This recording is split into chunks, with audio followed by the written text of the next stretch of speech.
Hello, how's everybody doing?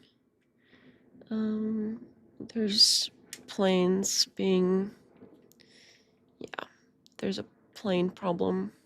Anyway, let me get oriented here. How's everybody doing tonight? For some reason I feel like it's not like, oh my god, I'm one of those people where I say like all the time now.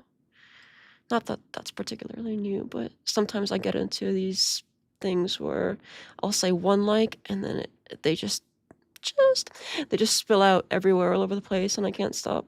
I don't know what it is. It's gotta be the female in me. It's built into our DNA. We gotta like. Sorry. It's a problem.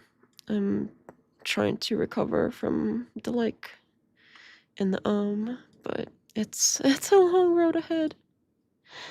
Let me get situated here, get my links and get my chat and everything up. Give me just a minute. As per usual. Yeah, so I did put a post out there to see if we can get some votes on what we want to cover first next. It seems like currently the finish watching the whatever debates react is ahead, but just barely. So if you have a strong opinion on which one we do first, we will eventually get to all of it, but it's more of like order of operations sort of thing. Where's my stuff? Okay.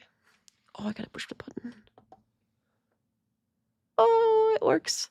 Sorry. I'm finally getting some buttons on the Stream Deck that I'm trying to get into the habit of using it, because there's no way of setting it. There's no reason to set it all up and then not even use the buttons, which have been, that's how it's been going so far. But I got to use the button. It's very exciting. It's always exciting when I get to use a button. Let me get this chat up there in the right spot. I keep switching to top instead of live every time. And every time I have to fix it.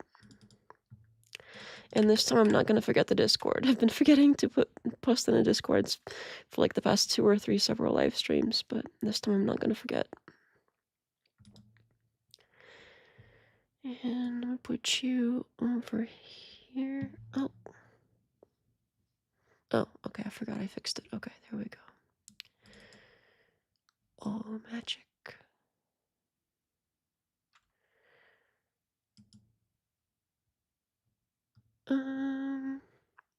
Oh, and right away I see don't forget to post the stream link in Discord this time. Thank you so much. I appreciate that. Yeah, I've been forgetting.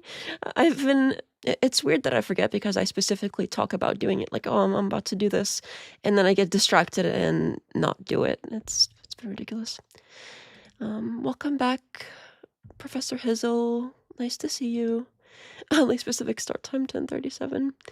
Yeah, I had to push it back a little bit as per usual, and I was like, 7 minutes isn't that long of a time. If you do a whole 10, that seems like a lot, but that ended up being a whole 10 anyway, so yeah. I was trying to be sneaky about it to make it seem less bad, but I don't think it worked.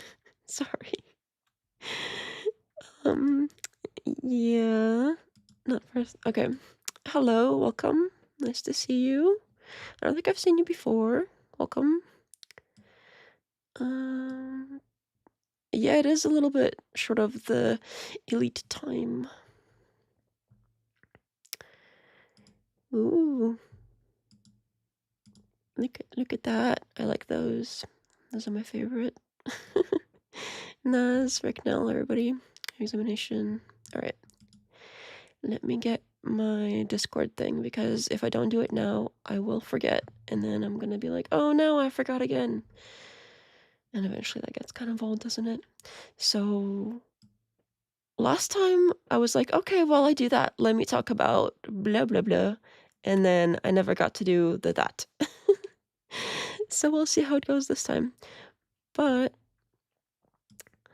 today I figured switch gears a little bit. I saw they had this debate on evolution. I know we did some evolution-related debates with Jim Bob, and this Dr. Greg character, was it Jim Bob that he debated? I think it was Jim Bob, and he did a really good job against Jim Bob, so I wonder if he's gonna... Oh, I mean, Kent Hovind. Is it Kent? Yeah, Kent. I thought I always get confused. Is it Kent or is it Kent? I think it's Kent Hovind, right? He seems like he's pretty out there. I mean, Jim Bob is pretty out there, but Kent is like old school, pretty out there, I suppose. I've heard of him. I've been hearing about him for years. About he's like a famous... I don't even know what to call it. He's sort of famous for not understanding stuff, if that makes sense. It's a weird thing to be famous for, but it's certainly interesting that he's still around all these years later debating all the same stuff, and he's not letting up, which, you gotta admire the tenacity. Is tenacity the right word here? You gotta admire the dedication, I suppose. Oh, hello, good evening. Welcome back. I used to watch Kent all the time. Oh no. I don't know if that's a good or bad thing. He's kind of an old goober. He's been around for a little bit. Lots of lore. Yeah, I've been hearing about him on and off, so we'll get to see what he's up to these days here in a little bit, as long as I get my links in order. And yeah, so I do still have plans for the Erica Kirk stuff, and I don't know if everybody saw the Discord message, but the Erica Kirk thing, the adjacent to the Kirk investigation thing I released earlier, like last night. It was sort of an on the spot kind of thing, like, oh, this is interesting, and I sort of put the clips together and didn't really film anything for it. Just made kind of a fun little edit just to get something out, because YouTube apparently is about consistency, and I'm not ready to do the full, like, bigger one yet, because that's going to require some filming and stuff like that. So yeah, so that little video that is out now is not what I had plans for. Sort of, it kind of did it. It only took me a couple hours because it's very small and no filming, so I was like, oh, why not? YouTube likes it when you put stuff out there, so I gotta get into the habit of trying to do something at least every week around the same time, because every time I start doing that, it seems to be working, but not always. I think there's some topics that YouTube really doesn't like. There's a few, like, you can tell which topic, like, if you look at the videos, you can tell which topic is like the naughty YouTube no topic, just looking at the views on it. I think YouTube is very not into showing some particular things, where even if you try to talk around it, it knows. It still knows what you're talking about, even if you talk around it or try to use like all the correct terminology or scientific naming for things. Like, it doesn't care. It knows what you're talking about. No, it's too smart. It knows, and it doesn't get to show your video to people, so that's how that works now, I suppose, with all the... There are good and bad things to AI. On one hand, it has been so helpful for both work and home. Not by home, I mean like my personal projects like this. To like search through transcripts and things like that. It has been so helpful. But on the other hand, it's also helpful for the naughty people as well, for the oppression of speech and etc., etc. So everything that is a useful tool is used for both good and bad purposes. Whatever is good and bad for each person, it's always going to be both. Alright. See, this is the problem when I start blabbing and I'm saying, oh, I'm gonna do this thing while I talk. And it's happening again because I get too distracted by my blabbing and I don't do the thing. But I'm doing it right now. I'm gonna do it. Hopefully this is the right one. Okay, good, yep. Alright. This should take me about a minute. So yes. I'm not sure exactly where this debate is gonna go. I haven't seen it yet. I haven't even started it yet or anything. So it's gonna be interesting to see where it goes. I sort of know where the Jim Bob debates usually go. Oh, why is this like in a folder? I didn't do that, did I? Weird. Okay, well, it's interesting. I think sometimes I get really tired in the middle of the night. I'm trying to stay up late to finish some research or editing or something. I start falling asleep at my desk and I accidentally put things in a folder, I guess. That's probably bad to do. Gotta get proper sleep. I've been pretty tired today as well. So I probably won't be going like super long. But I want to get through, well, I don't know, depending on how fast we put the speaking thing on YouTube, because I like to bump it up to at least like 1.5 or even 2, depending on the speech patterns. Okay,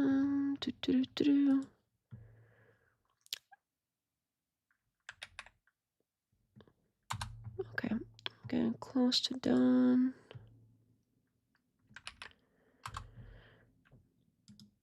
Every time I paste in the article coder chat thing, I'm like, oh, I wonder where he went.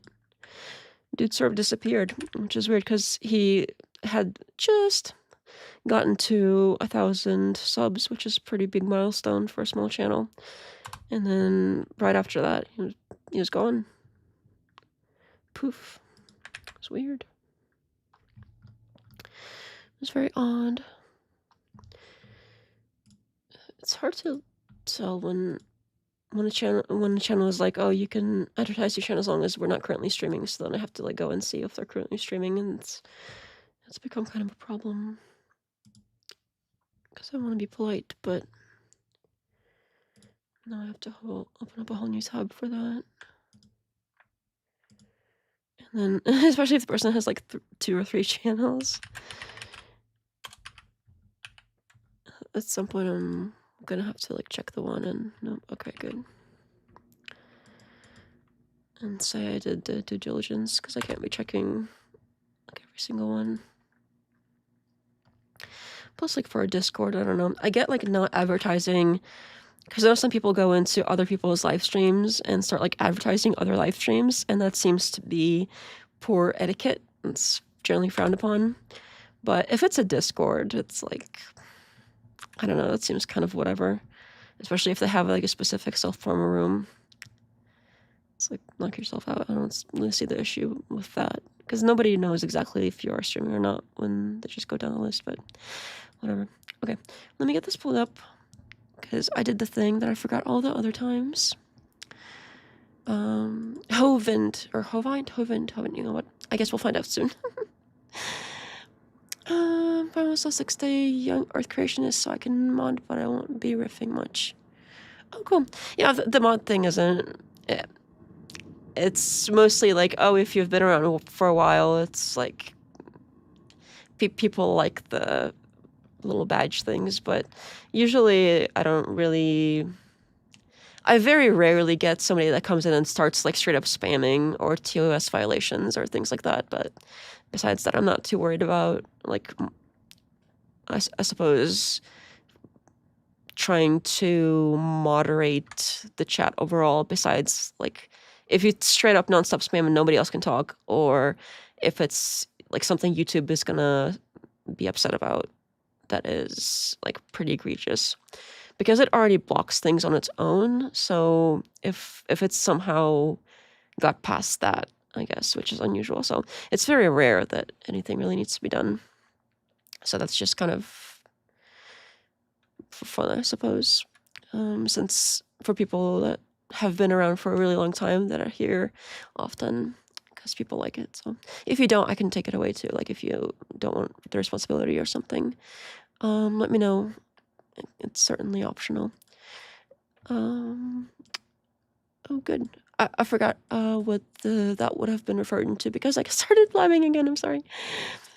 Oh, welcome back, Scott. I do need to do that. hate when I get shit sleep. I end up doing nothing at work the next day. Yeah, I tried, but anytime I'm like, oh, I didn't get too good of a sleep, I'm gonna take it easy the next day, it's gotta be like the busiest day of the week for no particularly good reason. The timing just works out that way, and I kind of have to deal with it. So I kind of wish I could do that, but every time it has to be, for whatever reason, the busiest day. I don't know why it happens like that, but it is what it is. All right, let's get this. Where'd it go? Oh, there it is. Let me get it pulled up for a second. Oh my goodness, let's load. There they are. Oh my goodness. Okay, let me pull it up so you can see what I'm looking at. It's very, like, cross immediately. It's very obvious. You'll see in a minute, but it's very obvious which side is which simply by looking at the screen. Even if you don't know who the people are ahead of time, you can tell which side is which if you look at it.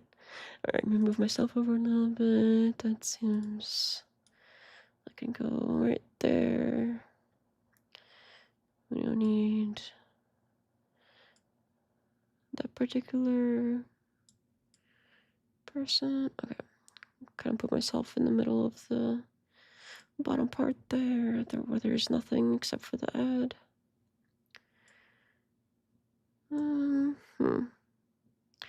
A little bit. I know what I'm doing. I know what I am doing. Okay. I think sometimes. All right. I got VR sent back to this also. Oh, pull request. Sometimes in all of my previous jobs we called it a pull request, but you know what? I don't know if I should say if it's unique enough, but let's just say like there are certain. Well, no, that's not that unique. Like GitLab calls it merge request, and then GitHub and all the other ones call it pull request. I think so. Yeah, it's weird when you're used to like seeing it one way. Oh, good. Okay. Well, without further ado, let me move on over here. Let's get this going. And let me put this where I can see it. And okay, that should be okay. If you're having if you're experiencing sound in a way that is inconvenient, please let me know. I can make adjustments. Like if I'm too low and the other thing is too high, or if I'm too high and the giggity, or if the other thing is too low, I can adjust. Greg's opening statement. Thanks for being with us. The floor is all yours, Greg. Hello, thanks for having me. I appreciate it. So I am a bench scientist. I've been doing molecular biology for 17 years. So evolution is not just something that I read about, but it's something that I use in the lab in order to create better products, to create better organisms. And basically, evolution is the change of DNA over time in a population. So these changes, DNA is the heredity part of the organism that is passed on one to the other, and basically changes in that DNA accumulate and create different abilities for new proteins, new abilities to congregate into multicellular organisms, create new metabolic pathways, anything like that. But so we observe it in nature. It exists and we see it, but then it's also something that we understand enough that we actually use it as a tool. And this is what I think I'm going to be really focusing on in the debate, is that not only do we understand evolution, but we actually use it. So if evolution is not true, then there is something fundamental in these mechanisms that we don't understand, that maybe Kent could elucidate, and we could create big breakthroughs, because with new knowledge through scientific inquiry, we actually get technologies from that. So, so just going down the list of things that I wrote down that are ways that we use evolution in biology. Directed evolution got the Nobel Prize by Frances Arnold in 2018. It created new novel bonds that never existed before in nature, and she created these for pharmaceuticals and biofuel purposes. The annual flu vaccine only works because of evolution. We track the evolutionary path of these organisms, these viruses, and we track them in their populations, and we look to see where they're going in order to try to stymie evolution. The vaccines that we take basically are trying to stop evolution in its tracks inside of our system, and our immune system is evolved in order to try to stop that. Antibiotic resistance is another big thing. So MRSA, for example, only exists because of the antibiotic that we created, that we use, and it is a response to. Yeah, so I sort of glanced at the YouTube past videos of Dr. Greg here, and it seems like he has a lot of content on vaccines and related, like, vaccines good sort of stuff. So that it seems like he would know a lot about that kind of thing. So I don't know if it sounds like we might hear some about that. Oh, you're welcome. Nice to see you. As of course. Welcome back. Oops, I broke it. Oh no. Oh my goodness. To that it actually has that antibiotic resistance. CRISPR-Cas9. Again, CRISPR-Cas9 is a bacterial defense mechanism that it uses in order to change the DNA and go after pieces of DNA that it finds within the cell. So if evolution wasn't true, then you wouldn't be able to create, the protein from a bacteria inside of eukaryotic cell. You wouldn't be able to have that knowledge going forward and that evolutionary framework in order to have like nucleotides that are similar in different organisms that can be used and used as a tool. Mouse models that we use inside of our inside of research. So we have human cells that are in the single cell stages, but then we also have medicines that we test in the mouse models. And the only way that the mouse models work, and the only way that it actually makes any sense, and why it's so why it is used, is because of.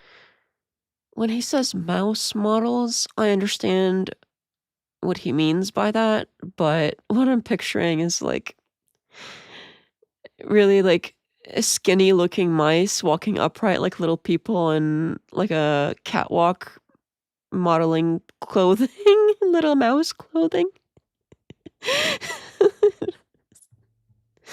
In case you were curious. He has come a long way in a short time. He was on Taco's show a few months ago and he was very green. Oh, interesting. Yeah, the first time I've seen him was when he did that debate against Jump Up, I believe. Mouse models, Minnie Mouse on the runway. Yeah. Alright. Let us continue. Evolution. There is a lot to learn from these models through and about human metabolism. For GLP-1s, Ozempic, and all that kind of stuff, we understand better the metabolism that exists from Gila monsters from 1995 research into those mechanisms, and we create the knowledge about how that metabolic process works, create the GLP-1 agonists that are become into the technology, and then that's what we're using now. So again, if evolution is not true, then these technologies would not work. And if there was something fundamentally happening that we don't understand, then again, please let me know, and I will gladly take the Nobel Prize for it. Recombinant insulin. This is another one. Basically, diabetics are using human-made insulin that's inside of bacteria. So again, this is a human gene that's being expressed inside of bacteria. So this is a human-style insulin that is created within the bacteria. That bacteria creates that insulin, and then we use it and deliver it into humans again. So if it was not true, then it wouldn't make sense. And finally, I do want to say, I think that this is a bigger debate, and it's fundamentally changed the course of how. I don't know. I don't think he's so far doing a great job explaining the evolution part. Like he's kind of saying, okay, this stuff exists, but so far, at least in his opening, he's not really connecting the dots for everybody how those things are evidence of evolution. He's just sort of like, oh, this stuff exists and it's science and it's cool, but it doesn't. Yeah, I think the dots could use a little bit more connecting. Well, this is going to go right over Kent's head. Yeah, this is definitely bringing back like middle school biology class for me. Is it Hovind or Hovind? You know what? I'm gonna say one or the other, and hopefully one of them is right. Dr. Hovind. No, is it Hovind? Is it Hovind? I suppose maybe when he introduces himself, maybe he will say his last name. And James set something up ahead of time in regards to meeting Dr. Greg. It's kind of cringe. What? He doesn't. I don't get it. In the last debate with the only debate that I have seen him in versus Jim Bob, he was pretty respectful. It's not like he was talking over a whole lot on like more than Jim Bob especially, but in fact a lot less than Jim Bob. So that's crazy. I don't get that. They tested his figure right skinny mouse models. Oh my goodness. Oh, debased. Hello. I haven't seen you before. Welcome. Hello. This debate plays out is the context of it. Okay, the number one thing that I talk to and I debate anti-vaxxers with is that they bring up the fact that humans are somehow 900 years old at some time. That Kent is one of the biggest purveyors of this conspiracy that humans used to live until 950 years old, and people now are going against medical care. They're going against medical science. They're going against the medicines that we have created through evolution, and they are sourcing Kent's work on humans being 950 years old at one time, and they're not now. So therefore, humans aren't healthy now. So therefore, I'm not going to take a vaccine. Yeah, the whole humans being 900 years old, I don't think that was ever true. That sounds like an error between oh, you know what? So there was a YouTuber, I don't know if he's still around. I haven't really watched his stuff in a while. It's pretty like woo-woo out there stuff. But something he said made sense about this particular thing. So it seems like what could have happened was they took something that was a measurement, like the digit meant to be a month, but they took it as meaning a day. So some ancient culture measured something by months. And so they're like, oh, if it said like 11 shar or whatever, they thought that was, well, it wouldn't say 11 because it would be bigger than that. It would be like, if somebody said like 5,000 shar, they thought that was 5,000 days, but apparently it was more like 5,000 months, if I remember correctly. So I think that might have had something to do with this particular thing, but you know what? I should probably look into it again before I talk out of my ass about it. And I think that, like, I don't think that you went on this crusade in order to do this. I don't think that was your main goal, but I think that people are taking your words seriously enough in order to forego medicine because of it. And I just want to invite you to say that you are not a medical expert, that you are not saying, because you say that you have a theological argument, that you are not saying that people should listen to yourself as opposed to a physician, as opposed to medical science, as opposed to the research that says that vaccines and medical science are safe and effective. So I just want to give you that opportunity to kind of clear the air and try to say that you didn't have that, you're not trying to do that. Okay. So I liked Dr. Greg when he was debating Jim Bob, but so far this is kind of like, I don't know. I'm not really a fan of this particular thing that he's doing here, this particular behavior. I love vaccines for the most part. I think most of them are wonderful inventions and they save lives. But this whole the way that they've become political, I think is a problem. They're not like good or bad on their own. It's a tool and it needs to be used properly and it needs to be tested and researched properly. But using it as like, oh, well, if you don't believe in the power of this, you're stupid. Maybe that could be true overall, because like the polio vaccine and things like that have saved so many lives. So maybe, but sometimes people try to say like, well, because some of them are good, that means that all of them are good. And that's not logical. So yeah. And I'm not a fan of this. I don't know. This seems kind of dirty to me. I don't know. I'm not a fan of it. I'm not saying it's like somehow incorrect to do, but it seems kind of like a haha, you don't believe in vaccines, haha, or something. Or like tell us here right now that you're not like, I don't know. It seems a little icky. That's all I have to say about that. It seems a little icky. I'm not a huge fan of it, but it's not the end of the world. It's I'm not gonna harp on it much longer than that. If you mute, you lose, bro. Yeah, I'm surprised that that's the case. I did not know that that was something that they have plans for doing. I'm interested to see how that plays out in the debate. Just outside debate the Andy and Jesus. Oh, welcome. Very cool. Nice to see you. Yeah, that was a little while ago. Alrighty. Thank you. So thank you. Thank you very much for that opening, and we're going to kick it over to Hovind for his opening as well. But first, we have a quick housekeeping note, folks. If you haven't heard, DebateCon in Dallas, Texas, top of the chat, and it's also linked in the description box. DebateCon 8, you don't want to miss it. Grab your tickets now. Honored. I didn't realize they thought I was the greatest conspiracy theorist against everything. No, I will not state that I think everybody should be forced to take a vaccine. I think it should be a personal decision. If somebody doesn't want it, nobody should be forced to take anything they don't want. Okay, the government should not be involved in this. If vaccines are safe, if vaccines protect you, go take one. How can anybody else possibly give you the disease? What is this background here? Okay, sorry, I have to zoom in because can I do that on here? Is it gonna let me zoom in? Is zooming a thing I can do? Let me just stretch this for a minute and see if I can see it bigger. Sorry, it might look funky to you for a second, but okay, he put like screenshots of his social media name and numbers, like the name. What is it, like the amount of followers he has on each social media? On what is that, like a PowerPoint slide? Oh, why is it? Sorry, I'm trying to put it back where it doesn't look so funky. I think that looks okay. Did I fix it? You know what? It's a little weird. Okay, there we go. Oh my goodness.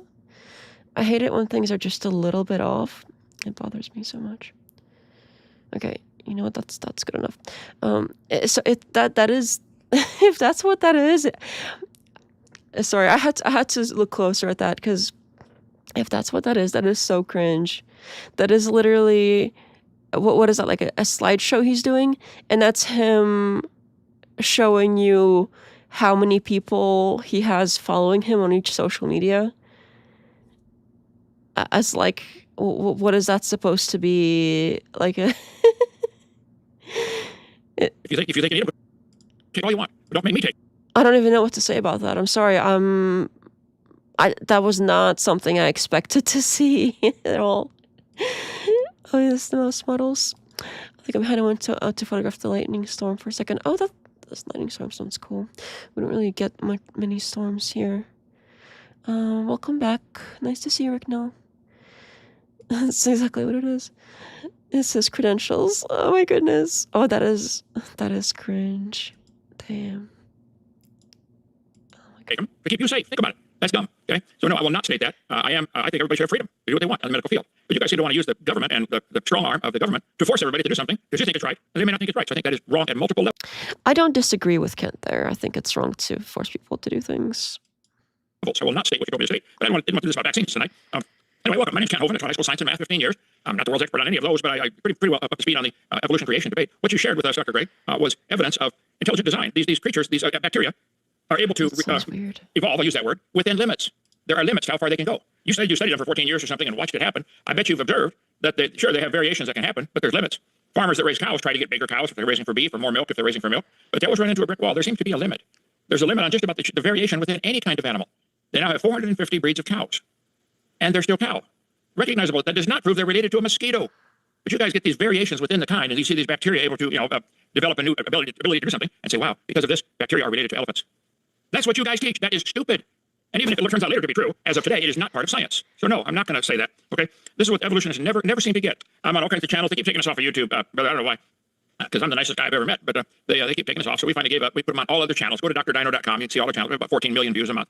Oh, I didn't realize I'm a fundamental. I got to go back and watch it. Conspiracy. People used to live to be 900, and because I'm against medical science, we don't live that long. No, there's a totally different reason why the people used to live to be 900. The Bible clearly teaches. I got too many charts here. The Bible clearly teaches there was a time before Noah's flood came that people lived to be over 900. And many ancient cultures, India, Pakistan, China, have legends of the Golden Age. Just Google Golden Age.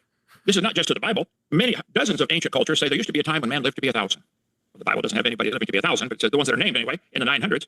And that's because the Earth had a richer oxygen concentration. Today it's about 20. I do think it's possible that people used to live longer and that we were also much larger, like physically larger.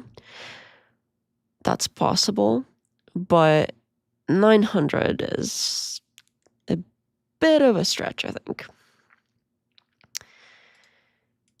The Steelman, welcome back.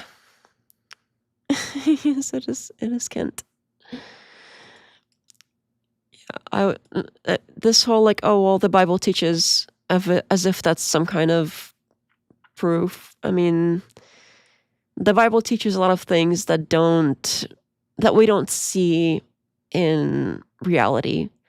Like, we don't see virgin births unless, I suppose, there's some kind of, like, if you use medicine and you do the whole, like, artificial insemination or something, I suppose that's possible like that. But when it's sort of like, we don't see God impregnating people. We don't see people coming back to life after they have died. We don't see people walking on water if they just believe hard enough. So there are a lot of things in the Bible. Those are just some of the more famous ones. But there are a lot of things there that we can't prove that really happened. Or, like, yeah, this, I sort of predicted it would be something like this in the Discord earlier. How it would be like, oh well, it's because the Bible says so, but I don't. If you don't already believe in it, it doesn't really mean a whole lot. A virgin meant unmarried woman. I don't know about that. That's I haven't heard that one before. That's interesting. I couldn't even imagine how so much would be in 900 years. That seems like a long time to live. Yeah. But besides the fact that it's like people age, your cells do age, and even if people live longer, not that much longer. But if how do I put this? There are many other things that would kill people in the kind of the old times. So in the first century, there were a lot more hazards, including basic, like, regular infections would kill you. Like, you could cut your finger and you would be screwed. Like, it would, if you don't amputate it, would spread to your blood, and that's it. Like, you couldn't do much if it's serious enough. There were so many other things, like accidents. In that amount of time, for people, it's one thing to not age, but it's another thing to do the living and nothing gets you in that many years. You live that many years and you don't get hit by like a horse cart or something, or you don't accidentally fall off a cliff, or you don't, I don't know, did they have mines? You don't die in a mine or something. I don't really know when people started mining things, but you don't die in a cave, like a cave-in or something. There are so many different hazards, not only on the biological level, but like physical day-to-day things that kill people, that if you lived for that long, you ought to have encountered some problem like that at some point that would have probably that would have been very likely to kill you before you ever got anywhere close to that old. I suppose, unless they have some specific people that somehow get sequestered away in some like super safe cave and they're brought food and they never leave or never take any risk. But then, that cave could collapse, Anyway, I think I'm gonna rant on this too much. Or enough limitless gravity. You haven't walked on water, you're missing out. Actually, so I have been freaking everybody has been to Israel. But anyway, I have been to Israel, I have been to the Black Sea, and you don't really walk on the water, but you can kind of sit on it. I don't know if that counts, but because of how salty it is, it's very floaty. So you can kind of sit on the water. That's sort of close enough. You can walk on water if men grant the ability to you. Damn it, men! If only men would just grant me the ability, then I could do anything. It's all men's fault. If only the men would grant us the ability to walk on water, everything would be fine. Why don't they? See, that means it's obviously the fact that men are evil because they don't grant us the ability to walk on water. I don't see how else we could possibly explain anything. It's clear as mud. Forced doctrine of the elements. Also, it was easier to take someone out and not get blamed. That too. I mean, they didn't have the sort of investigative tools that we have now with the DNA matching and all of the like little hair and stuff that they find. Yeah, that's Not me, it was some bears. The Dead Sea, yes, the very salty one. Everyone's been to Israel, I haven't. Oh, well, you know what I mean? Like, you read the news and all the people that, I've been researching the Eric Kirk and Charlie Kirk. Apparently, they've been to Israel a bunch of times, and it's something people do. And then a bunch of other people in the media, like, H3 has been, and his wife is from there too. It does seem like a lot of people who are sort of in the media and podcasters and people like that have been there to visit, as tourists, I guess. I don't know why. I don't know why that's a pattern, because it's a very small country. There's some cool stuff there, but I don't know. It was a long time ago, but I feel like I feel like I'm kind of in the cool club, because it's like, oh, well, all these people that are, important in some way have been, but I also kind of feel a little dirty about it, because it's like, oh, well, all these people have been, and, these aren't really great people. So, but it was only tourism, I swear. There's nothing shady going on. Fair enough. King got caught right away, though. Elijah and his entourage totally ended those kids and lied about some she-bears. Is that a story from the Bible? I'm not sure what you're talking about. I don't have as much knowledge about it. Israel pays content creators to visit and leave a nice review of it. Damn it, I should have been a content creator. Maybe they would have paid me. It was such a long time ago. I prefer cold places.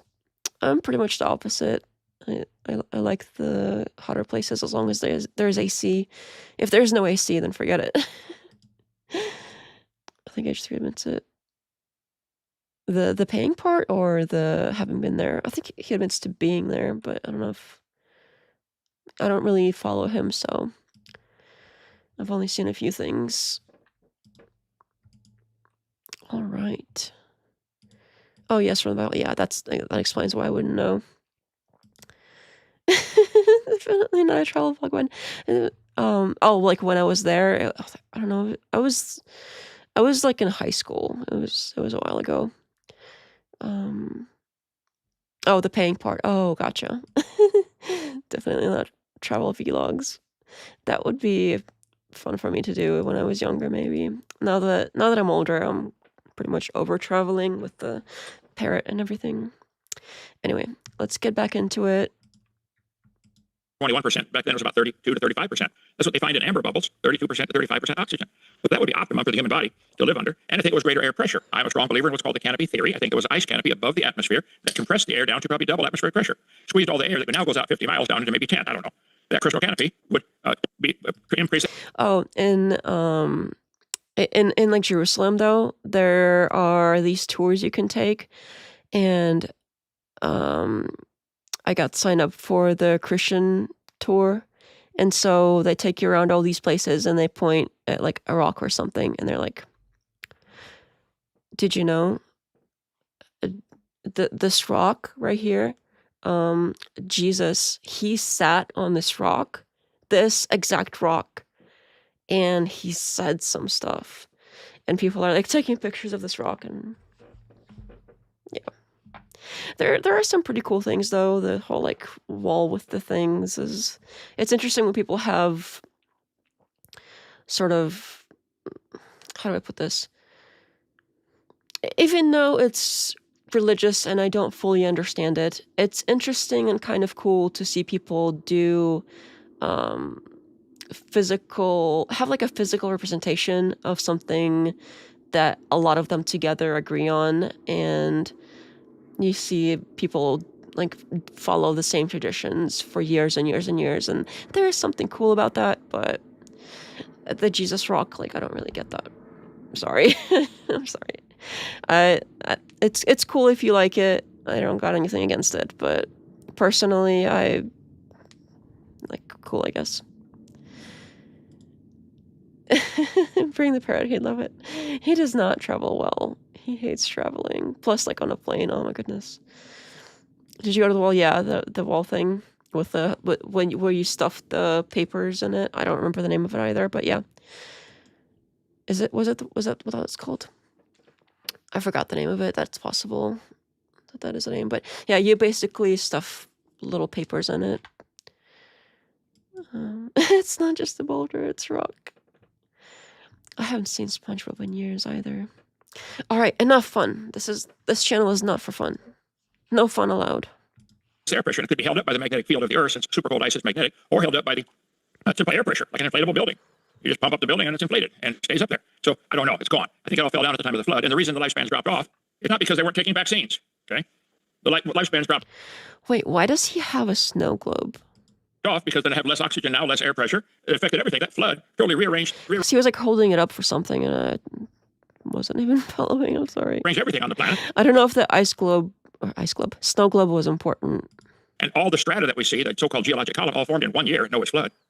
I cannot understand how people cannot see the obvious stupidity of claiming the layers are different ages. If the top layer is younger, where did it come from? Where was it hanging out for 14.7 million years waiting to land? This dirt is the same age as this dirt. It can't be any otherwise. But this stupid geologic column really started the problem back in the 1830s. What? And they made up the idea that the layers are different ages, and you're just going through all these stages. So now I take the What? Okay. Here's something that a lot of you may be surprised by. I don't necessarily think that there is conclusive evidence of the Earth being like billions of years old, or millions, or whatever it is. I do think that technically it is logically possible for this to be like a like a simulation sort of environment where it sort of generates for us, and then things sort of come to some point, and then we get a big apocalypse and things get buried, and then it generates new stuff, and then we build stuff on top of it and build other stuff on top of it, and then there's some kind of cataclysm, and things get, like, older things get churned up, and like, if I could see, like, something that we haven't necessarily seen in our lifetimes, but something that could be possible that that makes it so that the Earth is not necessarily as old as we think it is. But that does not, that possibility does not mean that there's like the Christian God is real or anything. And it's a possibility. Like the other explanation of things being like different ages and that old, that also has some evidence for it as well. So I'm just saying it's not, in my mind personally, it's not something that's like settled and like wash your hands off of it. I do think that it's possible for things to be a lot more weird than we give them credit for. Just because we haven't seen it with our own eyes doesn't mean there isn't some weird shit happening. So that's kind of where I'm at with that, which is probably unusual for an atheist, but yeah, that's pretty much that.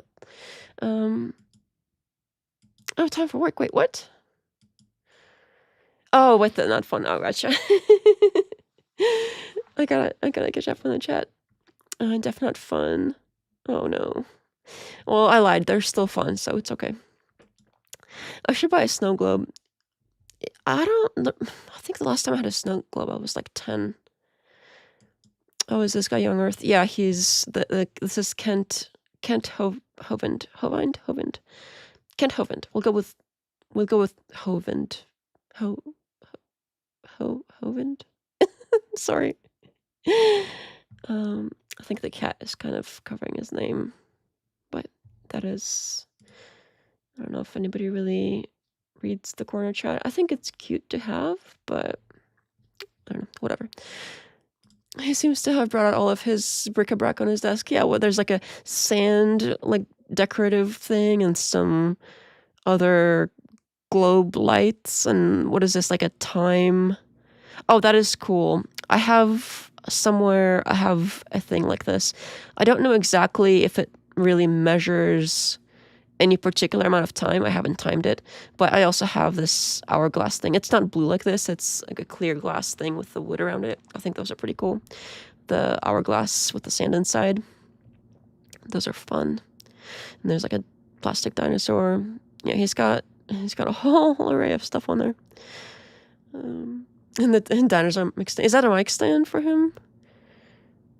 It looks like it's more of... Oh yeah, the mic stand. Right, with the little... I didn't even see that dinosaur. I only saw the T-Rex over here in the corner, but he's also got that... what are they called? I forgot what the long neck ones were called. With the little, like, clip-on microphone thing. That's cute. That is cute. It's like it's holding it for him. Aww.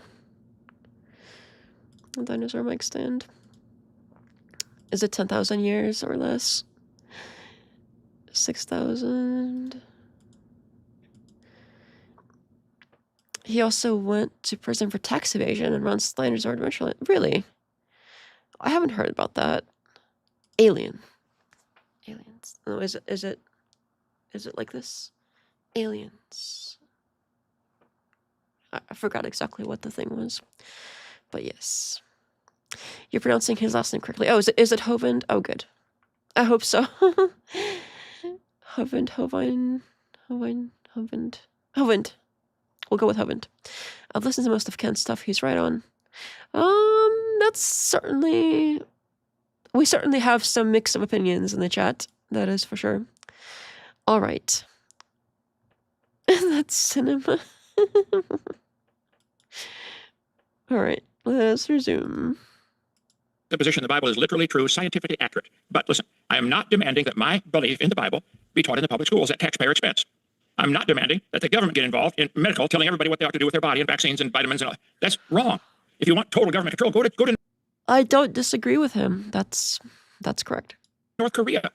This country was founded by a bunch of men who said, we hold these truths to be self-evident. All men are created equal. They're endowed by their creator with certain rights, life, liberty, pursuit of happiness. Go back and read it. So no, I'm not going to say that I think, I'm not a medical doctor. I'm not giving medical advice. I'm getting to be pretty old and still in pretty good shape. Okay, I take a lot of vitamins. I don't take any vaccines. I don't take any drugs. You know, if I break something, I'll go to the doctor, broken bone. Yeah, I'm not against the medical profession, but I think they've gotten way out of their, what they should be doing. Okay, maybe it's a financial incentive for, give these vaccines for $50 or whatever they cost. I don't know. I don't take any. So now, if you think it should be right for the government to force me to take some, then you got your head screwed on backwards. Okay, the government should not be involved. It's a person. If they're safe, take them, and you're safe. Anybody who wants to be safe, take them. If you want to wear a bulletproof vest all day long, go ahead. Okay. And Maybe for this particular topic, I don't know how YouTube does with it currently, but if people are really curious for my take on it, maybe we'll do like a Rumble show sometime or something. But again, it's again somewhere in the middle. I mean, what do you expect at this point? It's something. I like think the whole concept you have. I see you're from Bernie behind you there. Maybe that explains a few things. But the antibiotic resistance that has developed is because variations can happen within the bacteria, and they can modify a little bit, but they're still limited. There's still a bacteria.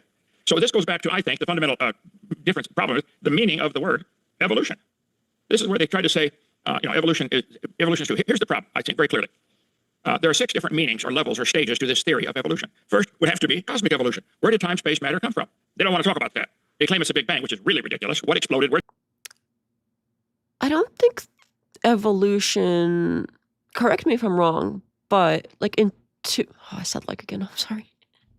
Intuitively, I want to say that evolution doesn't really have anything to say about where matter comes from or where the universe comes from or anything about the Big Bang specifically, because evolution, how I think of it, is only covering from the biological standpoint. Like, how do we get from, say, there is the beginning of life already, say life has begun, we have life, biology, and how does that life change over time to become different types of things?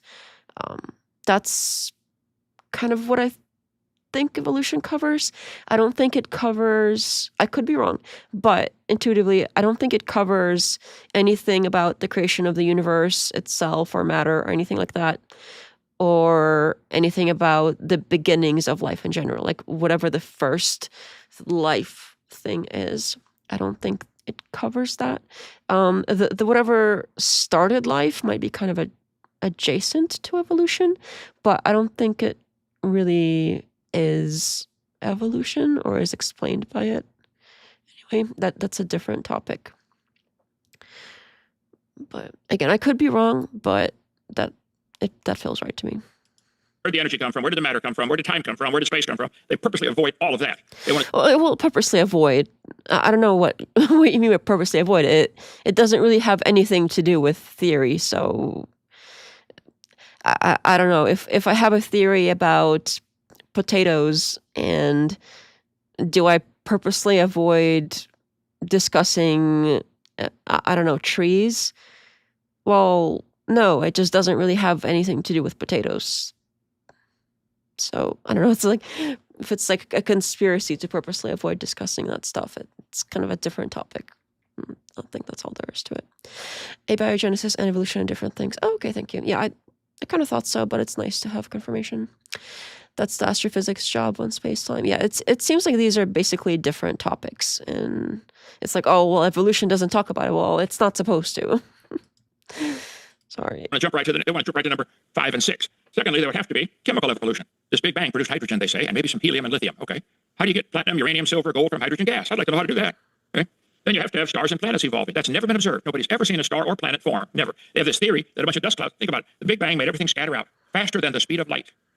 And somehow out there, even though they're going out at radial directions like spokes on a wheel, they somehow have enough gravity to get back together out there. I tell you what, blow up a hand grenade and tell me, do the fragments ever go out in the field and come back together because of their attraction to each other? Is he serious? Okay, for one, because we haven't seen stars form before our eyes, we haven't seen the process for the same particular star from nothing to finish to, well, there is no really finish. It's more of a endless cycle, but we haven't seen it form fully and then, die and whatever. That doesn't mean that we can't make an educated best guess by observing the different stages of stars out there. If that is making a big assumption that the universe and everything we see in the sky are real things. So assuming that's the case, which, I mean, at some point we have to assume something. Assuming that's the case, we can make some educated guesses about what these things mean if we assume that those are real things out there. What was the other thing he said? Oh yeah, so yeah, just because we can't see, just because we can't see a star forming, that's a matter of time scale, and I have a feeling that that's the same problem that we have with evolution. So the time scales are so much longer than our individual lifetimes that and not even individual lifetimes, but even longer than basically our written history, because of how large the timescales are compared to our lives and our history. That's basically like, oh well, we can't see it happening, therefore it doesn't exist. That's another case of like, well, we can't really see God happening unless you interpret certain things as God, which you could basically interpret anything as God. Then God doesn't exist. That's kind of a similar thing. So just because we can't literally see something happening doesn't mean necessarily that it's not the case. I'd love to hear your potato theory. I'm sorry, that was the potato is potato. That's all there was to it. It's not that deep, really. Potato is potato is potato. I need to see a Death Note versus Ken Hovind debate. That'd be great. Oh my goodness. I'm really not that great at debating. I try my best when people ask, but it's not something that I think I'm good at or anything. But I will certainly try if somebody asks. How come grenades don't overcome the Earth's gravitational pull to form a moon? Oh yeah, the grenade thing. Okay, so a grenade in a completely different environment where we have air and a like close gravity of the Earth and everything else, like comparing a grenade to the size of the Earth. Anyway, that is a completely different environment than stars forming out there. That was the other thing. Thank you for reminding me. I was like, what was the other thing he said that was really stupid? Yeah, I mean, that's not... This is painful. Each other? No, they get further apart. So I taught physics for years. The Big Bang Theory is dumb at multiple levels, from the physical science for sure. But nobody's ever seen a planet form. How could it? How could the dust clouds form out there from an explosion from a Big Bang? They don't want to answer that or even talk about that one. I'd like to see... Get one for your show, modern day debate. Get somebody willing to defend the Big Bang, okay? Then you have to have organic evolution. Dr. Greg, if you deal with this stuff, how did life get started? How did the first life get started? I don't want a theory. I'd like to see it. If it can happen wildly in nature, surely you smart guys in the laboratory can do it. But if it does take a bunch of intelligent scientists working for thousands or billions of dollars to do it, to create life, that would prove it takes intelligence to make life. All you'd be doing is proving creation. You wouldn't be proving evolution. But I'd like to see you guys. Why can't they make life in the laboratory? If it can happen in a warm little pond someplace, and you believe it did, well, that's SpongeBob science. Imagine. That's not science. Then you have to have what's called macroevolution, where an animal changes to a different kind of animal. Nobody's ever seen that. These bacteria... Oh, that's the Jim Bob thing, the animal changing to a different kind of animal. That's the same problem of time scales. So because the scale this is like a slow process over such a long time that it basically goes way beyond our history, even, that it's simply too long time-wise. But it's a similar... I think Jim Bob makes the same point about like, oh, well, you can't see animals turning into different kinds of animals. Different kinds of dogs are still a dog, although they can look very, very different, which I think is interesting. But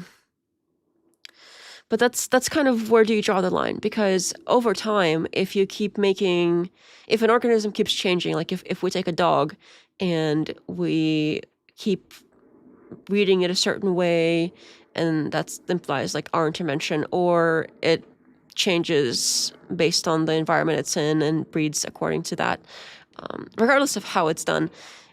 Say it's a dog and it changes over time for whatever reason. If you go long enough, eventually it will look so different from any other dog that it won't be able to breed with the dogs that were like way over here, but we're like way over here where it's like millions of years. So because the scale is so large, it's not easy to comprehend, I suppose, and we can't like point at it because it's not possible. Which I would say, like, okay, sure, that's like awfully convenient for evolution. You can't point at anything, but we're supposed to just take your word for it. But if we can see something on a smaller scale, why would that not happen on a slightly larger scale, or slightly larger scale than that? Where do you draw the line for things suddenly starting to behave differently because they reach some kind of size limit or scale cutoff? Like, you would have to explain why things wouldn't continue behaving a certain way. Like, what would be the part where it stops? Like, why things don't apply anymore for a certain thing, if that makes sense. I think that's not really... Yeah, it would have been probably easier to explain if I had my thoughts together ahead of time, but that's sort of kind of blabbing just sort of fell out, so I apologize for that. I hope that made sense. Believers have no understanding of time. Yeah, I mean, time is hard in general for people.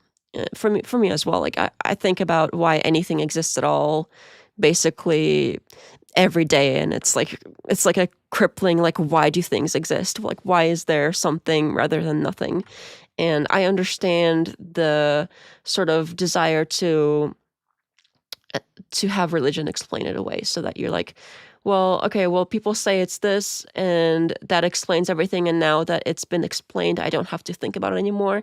And now that I have this, like, knowing, now that I know things are a certain way, I don't have to worry about it anymore. Like, I don't have to think about it because it's explained. Like, here it is, this is what happened, and I don't have to, like, try to solve the unsolvable. But that's just a little too easy for me, I suppose. I have the sense that sort of thing is more like trying to relieve ourselves from this unknowing, and because we can't possibly ever figure it out for sure, it's more comfortable to just say that we know and move on. In some ways, I understand the guy. When you look into astrophysics, it's fascinating. Even at times, it can be incredible. It makes you doubt a little bit. Makes you doubt a little, but fascinating nonetheless.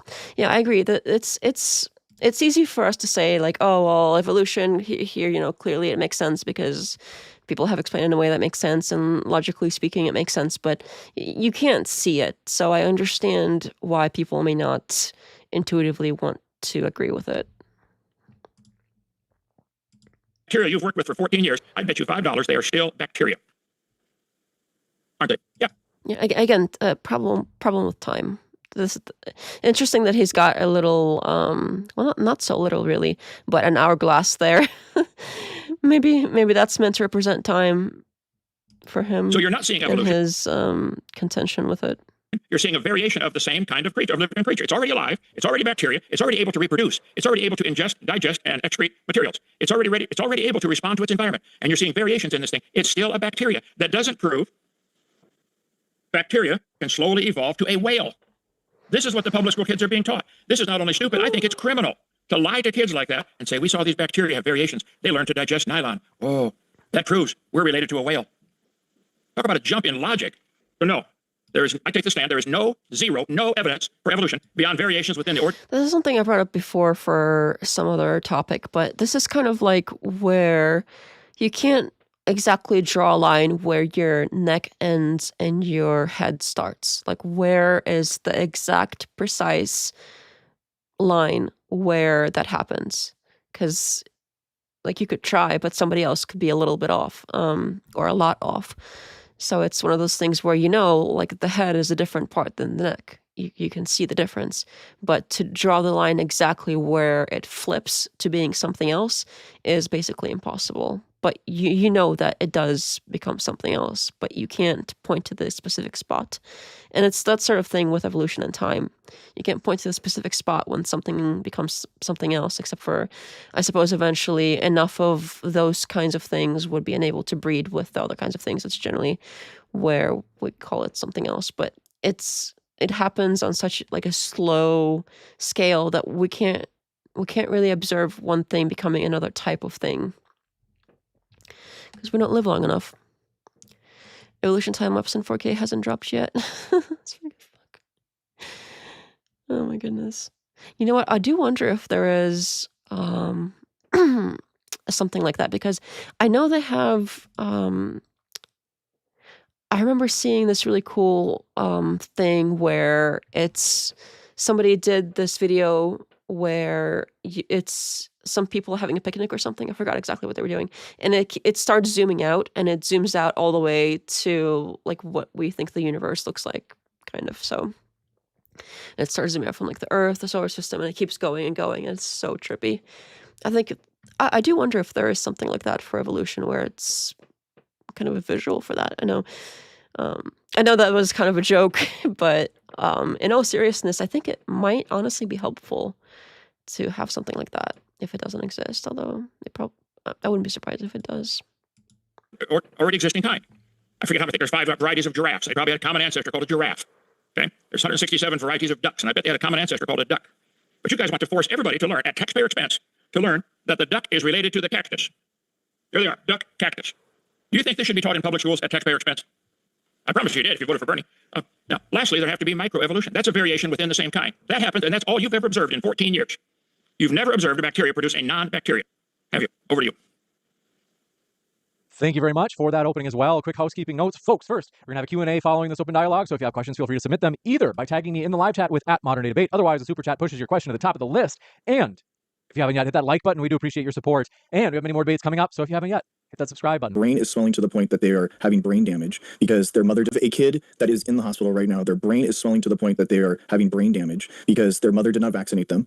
And they ask you, Kent, they say, how did Adam and Eve live to 900? And how can my kid live to 900? What are you going to say? How are you going to translate what your knowledge?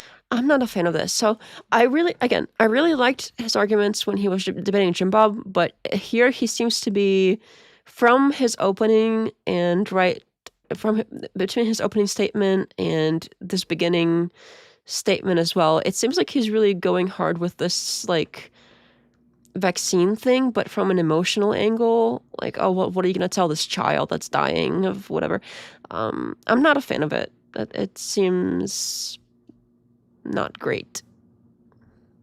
Is into a technology in order to help this person that is in the hospital right now.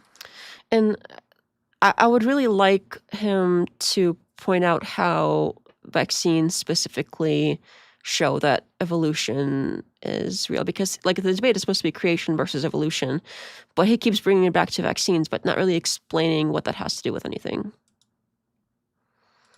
If you're trying to change this debate to be, should I become a medical doctor? No.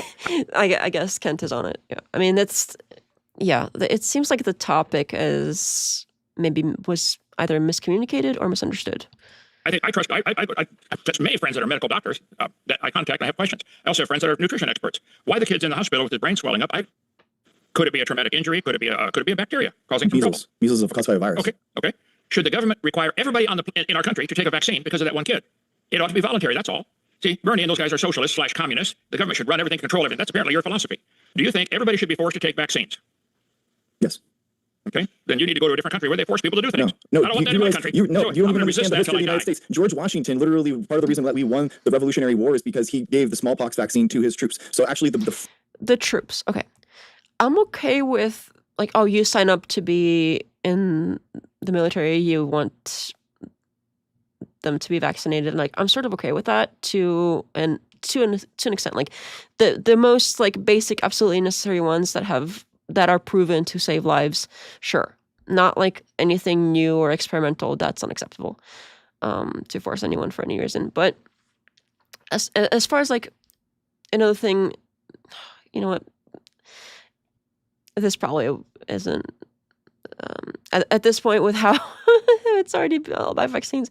YouTube is already probably going to censor this. But anyway, I might as well kind of let you know a little bit where I'm at with that. So if it's like a public school, I'm not a fan of public schools in general. I understand the need for them, but I'm also very like libertarian on the topic. So I do sort of think it's okay for them to require it, but to allow exceptions, because there is a lot of kids together in one area, and if one of them gets sick, they are like the other kids don't have a choice to not be around that child. So they're sort of being forced to be put together with these other kids. And I sort of understand having to draw a line somewhere of like, okay, we have these really basic ones that are proven to work safely for many, many years. And these particular ones, maybe we require, you can exempt out of it with a doctor's or religious note or whatever. And if like a few of them end up exempting out of it, it's not a big deal because the rest of them have it. So that should overall protect the herd.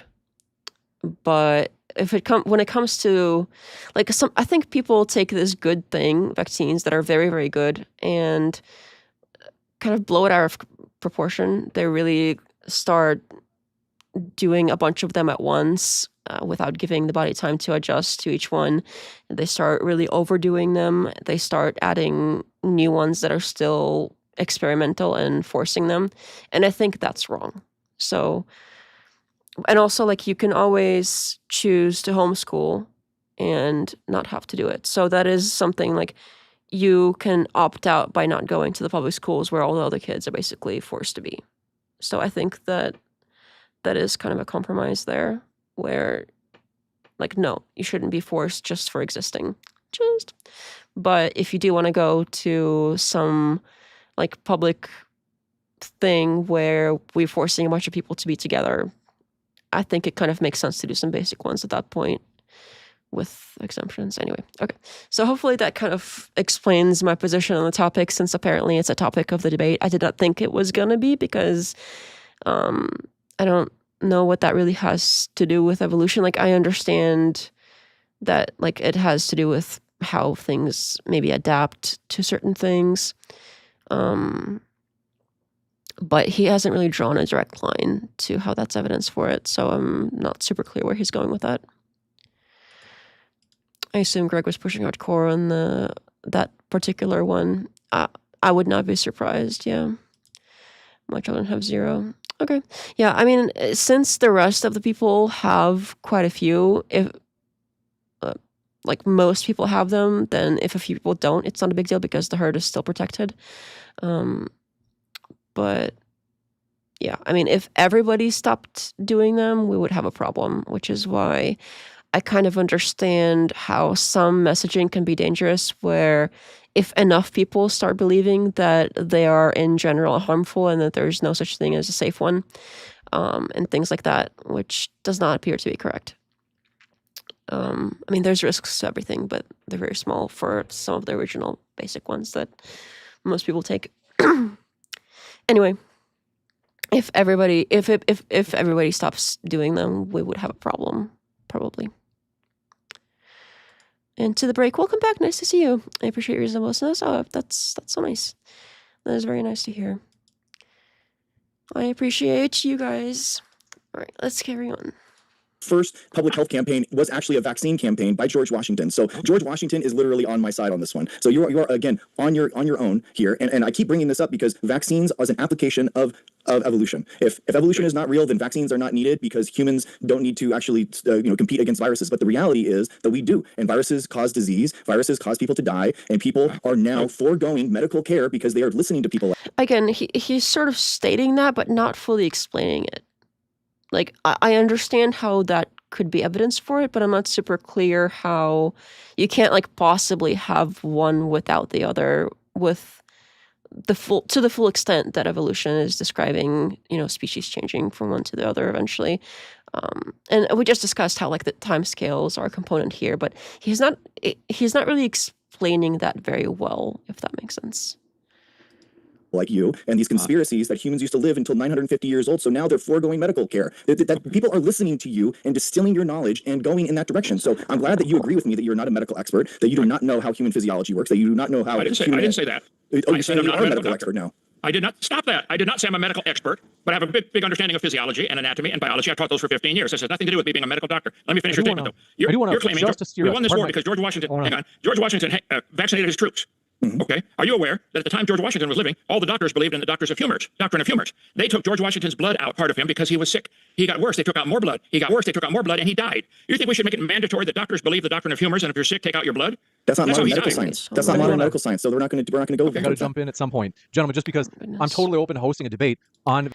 Yeah, this vaccine or no vaccine thing has nothing to do with evolution versus creation. He does not explain it very well.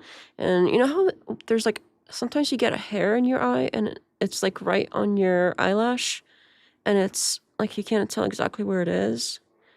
It's not going away, and it's driving me crazy. I don't know where it's coming from. Did I get it? Sorry, you're probably like so confused right now. I don't think I feel it anymore. It was like right on the edge of my eye, and I felt like it was starting to bother me. I apologize. It was like if it's something that continues to happen, like at some point I just can't take it anymore. I'm like I try to ignore it, but it's like, oh, it's the worst. Vaccines are forced doctrine for diseases. I get eyelashes in my eye so often, it's annoying. Oh, thank you. Somebody understands the problem I'm having here. Vaccines, but I still haven't kind of looked into like how much YouTube gives flexibility on that. So though we've covered them a bit, and I wanted to allow that because they are in the same ballpark, I still want to kind of direct some more creation evolution in the more traditional sense. James, this is an application of this debate. So this is literally how we are using the knowledge that we have gained through evolution, and we are applying it through this technology. So like we could say preventative medical procedures if you're more okay with that. But no, I'm not going to allow him to use the same slide depth that he's used for the last 30 years and just rehash the same nonsense when we have an actual problem that we have in the country right now. Okay, so if you want to discuss specifically vaccines versus whatever the same old stuff he's been discussing this whole time, maybe say that ahead of time, and then the topic could be vaccines. This is kind of, yeah, I'm not a fan of this because it feels a little bait and switchy. Like, okay, let's do creation versus evolution, but I'm gonna really hammer on this like specific thing that's kind of adjacent, but I'm not gonna really explain how it proves my side or hurts your side besides a vague like, oh, it's a good thing, without that we'll, I don't know, die or whatever. I don't know exactly what he said. I don't want to put words in his mouth, but it seems a little bait and switchy, honestly. I'm not really a fan. Ragnelius, I know exactly what you're talking about. Oh, with the eye thing. Oh, good. It's gonna stay there. I don't remember the number of eyelashes that get in her eyes yearly. Yeah, I mean, I feel like it's still somewhere nearby, and at any point, it's gonna like start creeping in again, and I'm gonna freak out. So if you see me messing with this eye at some point later, you'll know why. All right, it's the big eyelash gate of 2026. In regards to medical disinformation, in regards to science misinformation, and people using the conspiracies that he pushes in order to actually harm people. So no, I'm not going to stop talking about it. Okay. And I'm not going to stop talking about it either. I disagree. Okay, gentlemen, Okay. the only concern I have here is one is we could host a debate on the very things that you mentioned right there, Greg. We're doing it right now.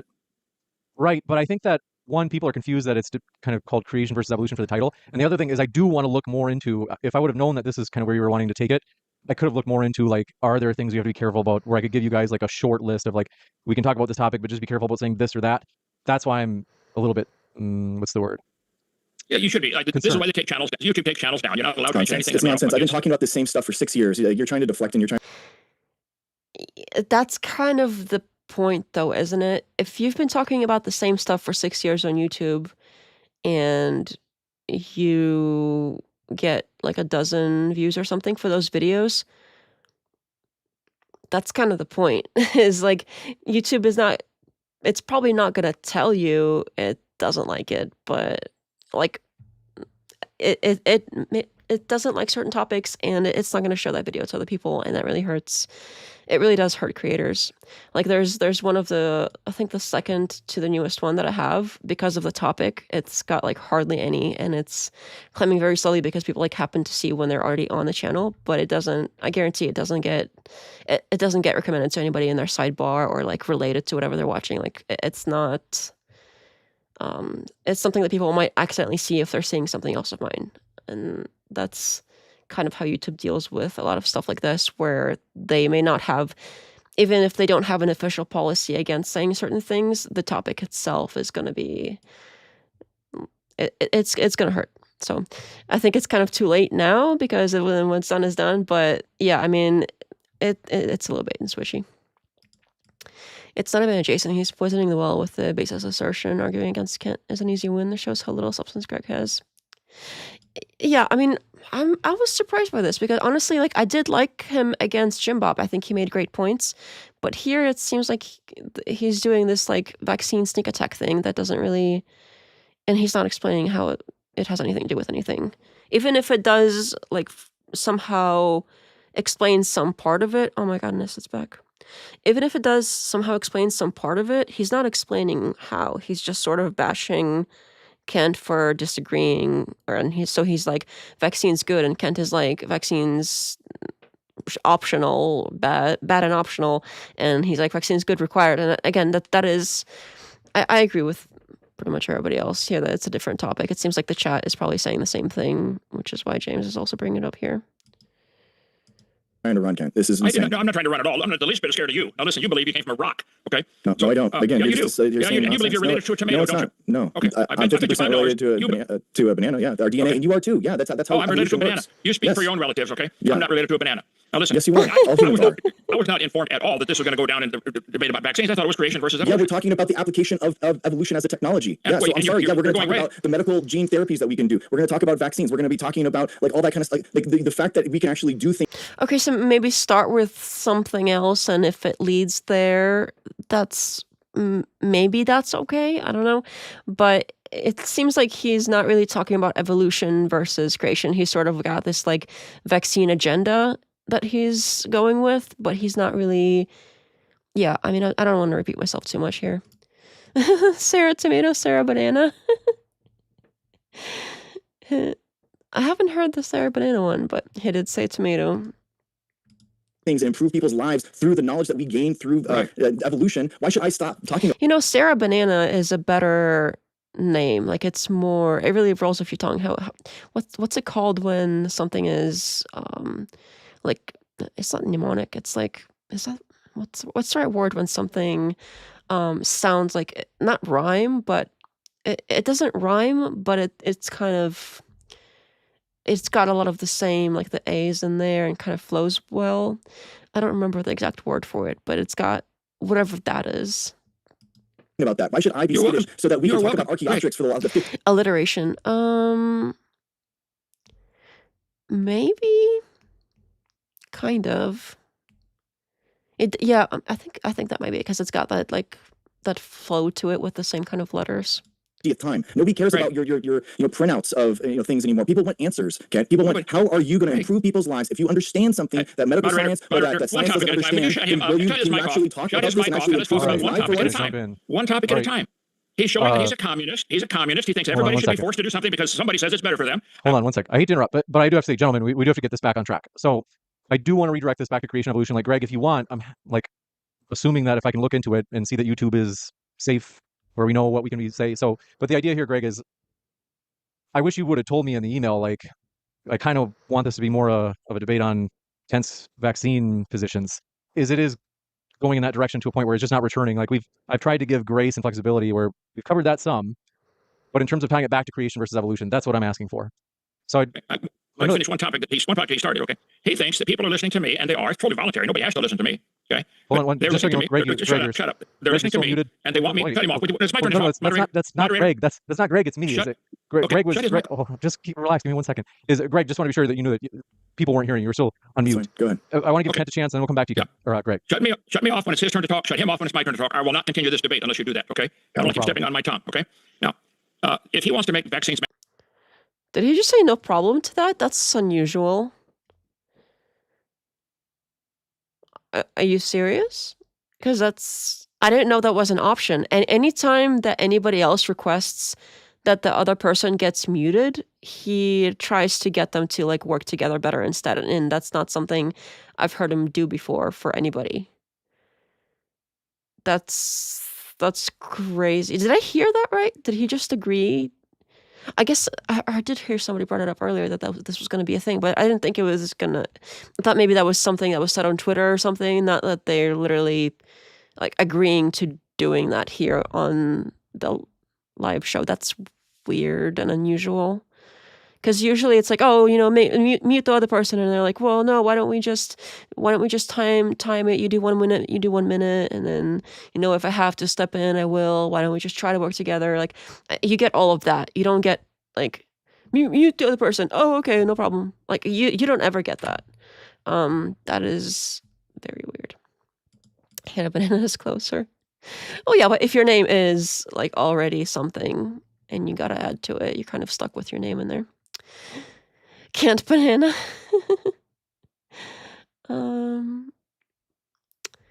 He's saying that's how us humans have continued to evolve. Like humans develop technologies to overcome the rest of the animal kingdom. I'm not sure. I'm just spitballing.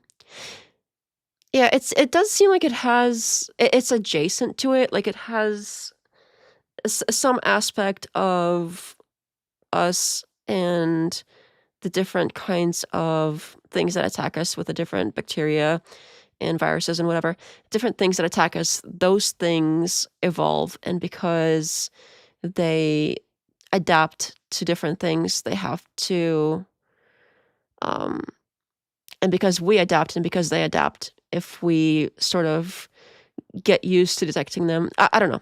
I'll let him explain if he has some explanation for it, but honestly, it's, he's not making the connection.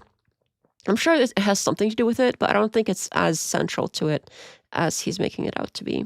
It's a growing kitty. Banana Dub. He gave to the Wilsons' request too. Oh yeah, I heard about that when I started watching this debate. They had a modern day debate where it was Rachel against some other chick, and she didn't want to go on camera, and apparently Wilson was like, if she doesn't go on camera, then we're not doing it. If you don't make her go on camera, I'll never go on your channel again or something. Like, what? I don't know. I feel like if that's a requirement ahead of time and the person doesn't normally go on camera, you should probably like get that agreement ahead of time instead of going into it and then like after the debate has started, then you have an issue with it suddenly and you rage quit. Also with that one, that was so weird since it was brought up, before I forget.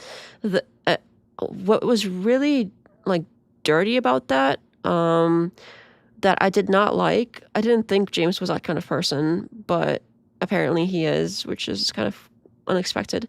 But when that lady, she was like he asked her some question. I don't remember exactly what it was, but she started to like say something and explain it, but he cut her off and muted her and like kicked her at the exact point where like she didn't finish her sentence. And the first part that she said, if it's clipped the way he has clipped it's like he was using it in a negative way, like, oh, she came there specifically to like be difficult or something. I forgot exactly what the wording was, and she was trying to like explain that no, she wasn't, but because he cut her off at that exact point and he knew she was still saying something to explain herself and that's not what she meant, he used that clipping of her as to like explain to the audience why she was like she was bad and she had to go or something because she like admitted to doing something naughty. At some point, if people are really interested, I might go back and see what it was and maybe post it in Discord or something if anybody's curious about that. But I remember that very clearly, and I was like, wow, that was a shitty thing to do. Yeah, I'm not gonna hop on this so much because that's an unrelated debate, but it's sort of related because it seems like he sort of has these favorites, which is not surprising. I mean, he probably makes way more money when Wilson is on, and Kent Hovind is is a lot more popular than Greg. So it seems like he's going with whoever has the most followers and is more likely to get him the most donos. Then that person sort of runs the show, and that's a little icky. I understand it, but I don't like it. So, if that makes sense. Oh yes, the little dabs. Just Kent is the big man, Greg is the little guy. Marta debate knows history. Yeah, exactly. I should have just read ahead. Just actually. You guys got me with the just. And Greg hasn't made an argument. He's just asserted a connection with explanation. Very silly. Oh yes, to Tom. Hello, Tom. J-Reg over Greg. What? Okay, no, just my fourth debate does not come out by May. Remind me about these incidents. Oh, okay. Is it? Oh, yeah. There is still a fourth one that they haven't released yet. It's weird because they've released so much other stuff since then that you would think they would have finished releasing it by now. It's very, very weird. I do really want to see it because if it's like if they're holding it back for some reason, the accuser of trying to cheat. Yeah, if it was something like really shitty like that. Oh yeah, was it because like they couldn't like see her eyes or something, and she was gonna do AI or something, which is ridiculous. Like, I know that like what's his name was caught doing it, but in a longer debate, I don't even see how you could. You'd have to be constantly like going in and typing and like waiting for a response. And by the time you get a response from the AI to say whatever it is you want to say, the person probably would have moved on to another topic because like live debates, they flow too fast for that sort of thing. You would have to have some sort of like specific setup. And even then, like, what's the point? If you're not going to do it yourself, what's the fun anyway? I don't get it. It made no sense. Still waiting for a debate on whether or not Christians can morally justify ethnostatism. Ethnicity. That I agree. No. Yeah, I mean, I wouldn't be surprised if there was a debate out there that he like his favorite debater didn't do well on or something. He might hold it back since he has shown that he would go out of his way to unfairly treat others to sort of nestle up to the ones that are more popular, which is unfortunate, but yeah, no, yeah, okay, gotcha, that makes sense, no problem. Yeah, I mean, hopefully they do release it and it just takes a while, but you never know. Debate conspiracy, they're trying to nerf him. You never know. I do hope that it comes out soon because I completely forgot that was even a thing because it's been so long. All right, let's... Oh, that looks a little weird. What's going on there? Okay, I think it was like a little buggy for a second there. I saw a piece of it left on the screen. Okay, let's carry on. Mandatory, he's welcome to preach that. But see, this is the communist philosophy. Government needs to decide. If he thinks they're good for you, go take them all. But I don't want to get into that topic. See, he could say, well, if you don't take them, it's bad. The kid. Oh, somebody's leaving. Monday evening. I'm going to get some sleep. I had a great time here today. Oh, okay. I understand. Yeah, I do stream kind of late for most people. It was nice to see you, though. I hope to see you back. Have a good night. Big guys never forget. All right. Let's carry on. Kids are going to die. Some kids in the hospital with a brain tumor.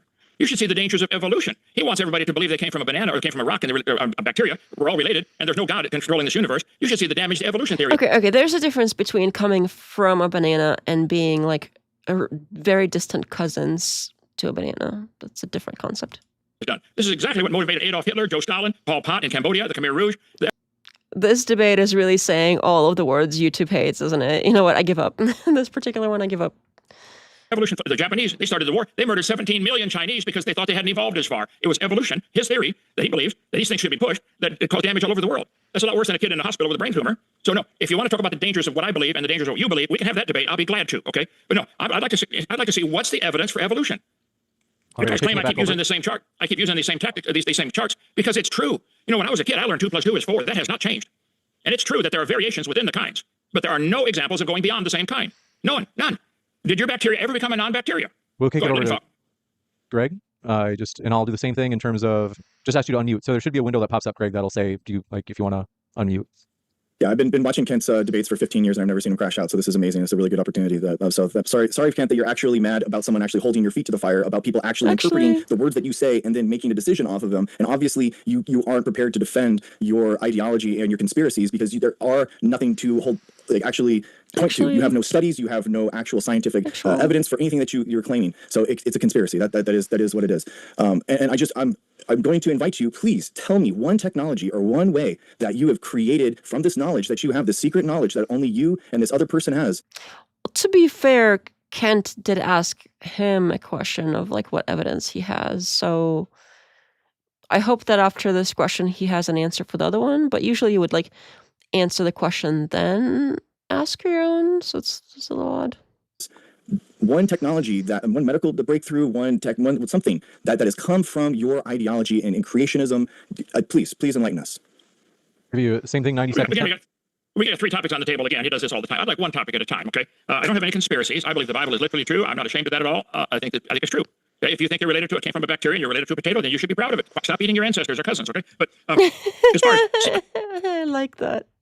That's cute. Stop eating your ancestors or cousins. Yeah, like ancestors and cousins is very different. I'm glad that he corrected himself there because ancestors and cousins are very different concepts. But that is kind of an interesting point. Like, how far do you have to go down the evolutionary tree for it to stop being cannibalism? Like, it's obvious with the banana, but like, how far do you go? Like, if we still had what were they called?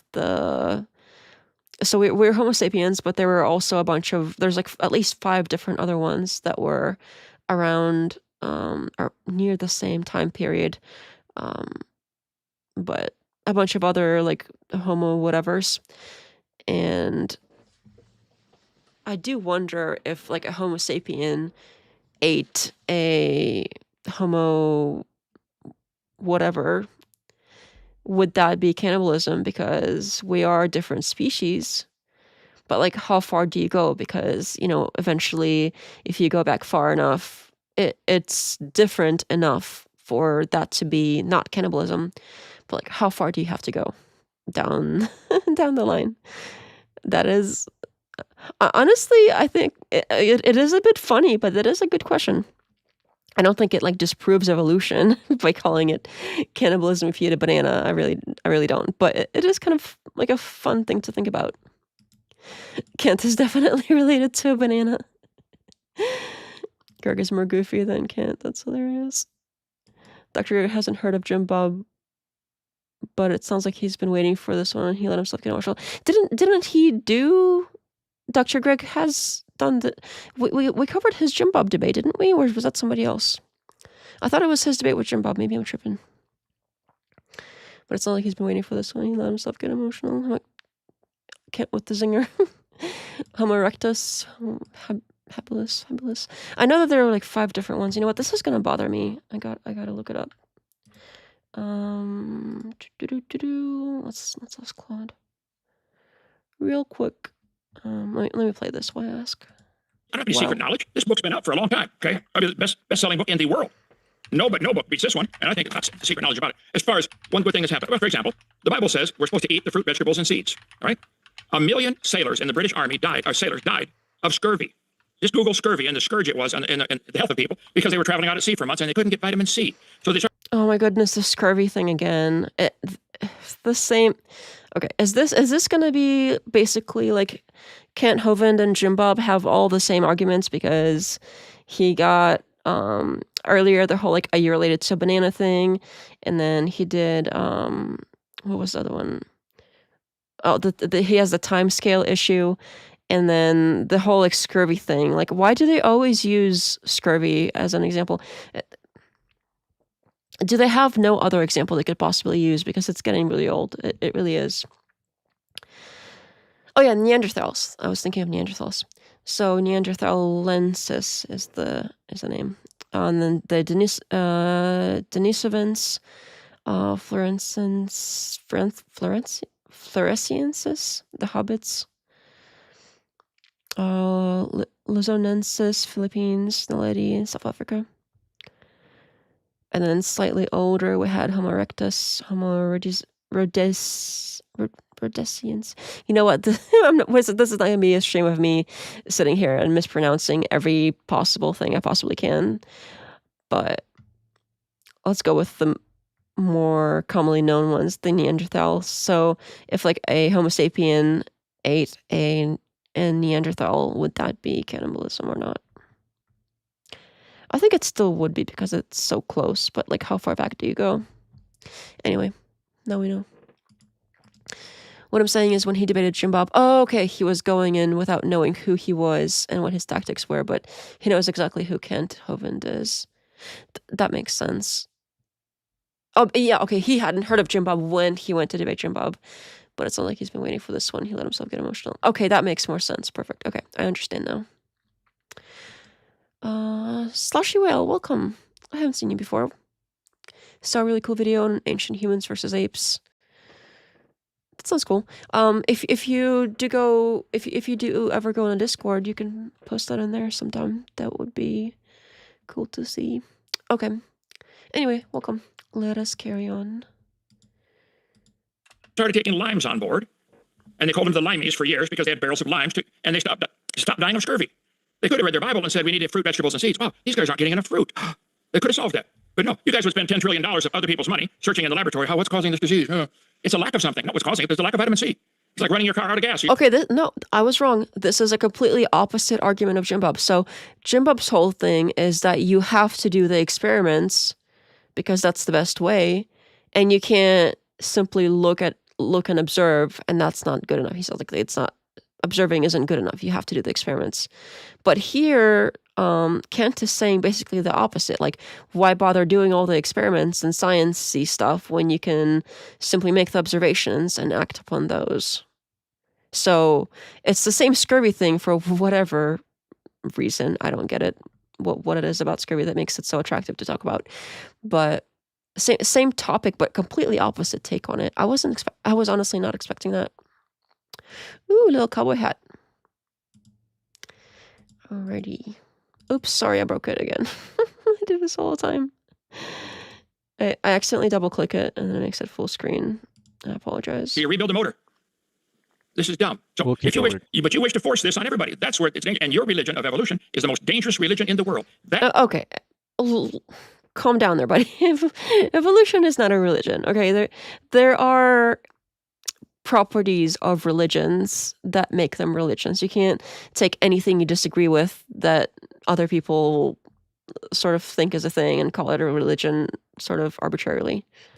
That has killed way more people than vaccines. Yeah, again, more conspiracy. It's so funny that you use that as an example, considering that humans actually don't create our own vitamin C through evolution. It's a pseudogene. Mutations have accrued inside of the vitamin C producing gene inside of our genome. So that is why we actually ate so much fruit with vitamin C that we turned off our internal production of it. So we were eating more fruits and veg before the Bible even existed, so much so that we actually evolved to not make vitamin C. So again, no technology, no breakthroughs, no knowledge that Ken has about how things are actually working inside the lab, or actually if things that are evolving, what is actually happening. So I mean, Kent, what is happening inside of a viral population as it accrues DNA changes if it's not evolving? What is actually happening there? Please let us know.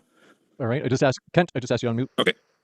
All of the changes we've ever observed in any population, be it microscopic or macroscopic, any changes have been a loss of information or a variation of something that was already there. Now, you said there's been no studies done to support my claim. Let me explain it to you in small words so maybe you'll get it. The Bible says 20 times in the first 7. Ooh, burn. What is this? You don't actually damage a motor running out of gas. Oh. Wait, what? Greg said a whole lot of nothing. At least it's on the topic now. At least they're discussing more of evolution versus creation topics, at least. I'll take it. Chapters, the animals and plants will reproduce after their kind. Every farmer in the history of the world, not working in a laboratory with a lab coat, working with their hands and mud on their boots, they've observed cows produce cows and dogs produce dogs and cats produce cats, and there's variations, but there's never a change to a new kind. Talk about a laboratory, it's worldwide and it's through all history. Every farmer in the history of planet Earth has observed cows produce cows, and when they try to get a bigger cow, they reach a limit. Take dogs as an example. They've been trying to get bigger dogs, smaller dogs, and now have the teacup chihuahua. You think they'll ever get a dog as small as a bacteria? I bet there's a limit somewhere. There's a big dog like the Great Dane. You think they'll ever get a dog as big as an elephant?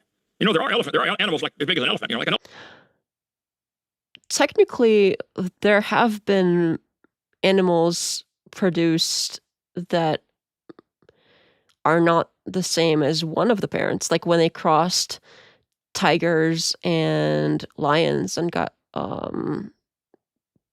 tied. I know they get ligers by crossing lions and tigers. I think it depends like which one is the male and which one is the female, and they're either ligers or I don't know what the other one is, but there's ligers and then there's the other one. So it depends on like which one's the male. But yeah, so technically you could get one type of thing from another type of thing, but it would require the other parent to be that type of thing. So I don't know if that fully counts. Liger, yeah, right. Thank you. I think there is another one that's not like a that's the other way around. There's apparently an ant species recently discovered that can give birth to 2 different species as twins. What? That is crazy. I haven't heard anything about that. 2 different species as twins. That's insane. But I wonder if that would be something that he would accept.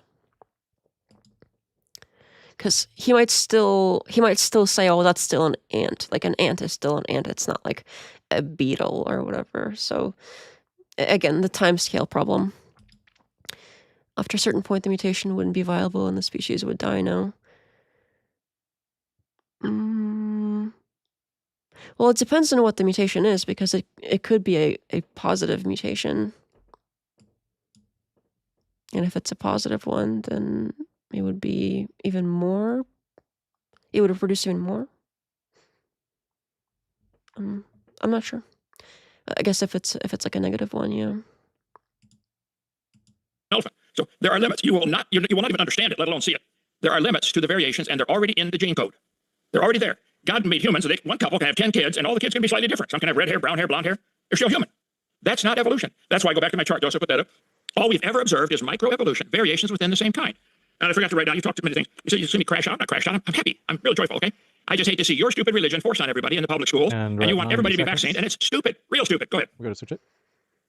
Okay, so what's limiting? What is limiting microevolution into macroevolution? Again, there is no such thing as micro versus macroevolution. There is nothing about that. That's a complete Christian apologetics thing that you've completely made up. That doesn't actually exist. Evolution is a single process that's like saying that I can't walk across the room. Saying like I can walk across the room, but I can't walk across a city or a town. It's the same process. There is no limitation. So please, since you understand biology greater than any other biologist, please let us know what is limiting within this biological organism that you're talking about, and please elucidate. Tell us what's happening. Okay. Thank you. This is good. Much better.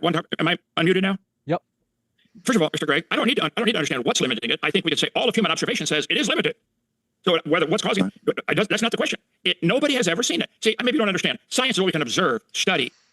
Okay, nobody's ever seen God either. So if that's the criteria, he's kind of effing himself there. Test, demonstrate. We observe cows producing cows. We do not observe them going any farther than that. That's why we have to distinguish. Put my slide back up, Joseph. We have to distinguish what we've observed for all of history is variations within the same kind. But you wish to imagine. Yeah, he's not doing as great. He did much better against Jim Bob. I don't know what's going on here. I think maybe Fuelcom said something about maybe he was more like prepared and got really overexcited to get into the vaccine thing about Kent specifically or something like that. I just realized Kent can't relax his mouth. What? I haven't really noticed that. I'm going to try to see what you're talking about there. It goes beyond that to macroevolution. You believe, I suspect, that cows are related to sunflowers. I think we'll have to see like when he stops talking what happens. Mm-hmm. They got them on the chart, all connected with lines. Do you believe students should be required to learn that cows and sunflowers have a common ancestor? Should that be required knowledge that every taxpayer has to pay for? Go ahead. Yeah, because that's the reality. That's through biology. That's how we understand it. I mean, we pay for your nonsense too. We pay through it by your stuff not being taxed. So that's we pay as societal tax for you to spread this information and for you to spread. Honestly, that's not a bad point. So if it's like, oh, how dare we pay for your thing, then if we don't tax the churches, and we have these to the point where we have these like mega churches with the mega church pastors living large, and they don't get taxed at all either. So yeah, I mean that conspiracies that harm. Honestly, that's kind of a good pushback on that with the whole tax it thing. Like his lower lip is tense where the rest moves. Oh, weird. I wonder why. I don't know if it's like an age thing or if it's some kind of like anxious thing. Harm people. Oh, I don't have any conspiracies that harm people. Nobody has to listen to me. People have to listen to your religion being taught. It's crammed down their throat from kindergarten on. That's forced on them. Talk about forcing vaccines. They're forcing stupidity on kids, teaching them they're related to a banana, and you came from a rock, which came from out of nothing, exploding, rapidly Didn't say expanding. we came from a rock. Again, just nonsense. Again, you're not even like they're not even explaining evolution because you don't understand evolution. You don't understand how evolution actually works. I've never seen like a proper explanation of evolution by you this entire time. So again, it's just it's more science misinformation that harms people. People are listening to you and they're not taking medical advice from professionals. And people are dying now in the United States right now. We have epidemics, outbreaks of measles, tuberculosis, whooping cough, all this stuff going on. Then you should condemn it. Then you should condemn people. I thought we were past the vaccine thing. Like not taking vaccines based off of nonsense of thinking that humans are 900 years old. I mean, that should be so easy for you. You should say, this is just. Okay, let's not tell other people what to say. I think what would be more effective here, if your goal is to be, if you have this goal of like, okay, more people should take vaccines, that's like a personal goal or something of yours, and you're debating somebody who is on the opposite side, but the debate isn't about vaccines, but you want to like somehow toss that in and get people on your side for that specific topic. I think what would help more in this particular case would be if you somehow showed how his other viewpoints are somehow incoherent or illogical. And then you can be like, oh, well, this person holds all of these other views and look how illogical those are. So somebody who also holds these particular views on vaccines, like if he's got all this other stuff that's illogical, then maybe this thing is also illogical if this person has proven themselves to be an illogical person via what we just went over here for points A, B, and C, etc. I think while it's not necessarily like, oh, I sound like it. Well, it's not necessarily true that just because somebody, theological argument oops, I broke it. Just because somebody is wrong about certain things, they're not wrong about everything. Like that's not true as a concept. But if you're trying to convince the public of something, pointing out other things that are on topic that he is wrong about would help you to at a later point mention whatever your like vaccine agenda is. I think that would come across better. I need a banana counter. You know what? I do have a counter. I don't know how many times. It's not like on the screen yet. I could do something for like a screen counter, but I do have one like on the Stream Deck where I can like press the button and it will increase the count on the button. But I don't know how many times I've said banana now. Maybe like 3. Let's do 3.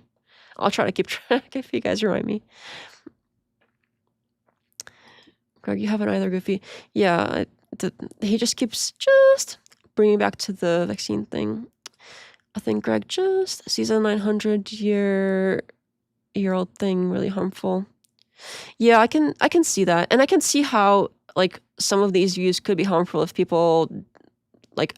I think I was mentioning this earlier. I don't know if you saw the beginning part of this, but like I could see how it would be harmful for people if large swaths of the population stopped taking vaccines altogether.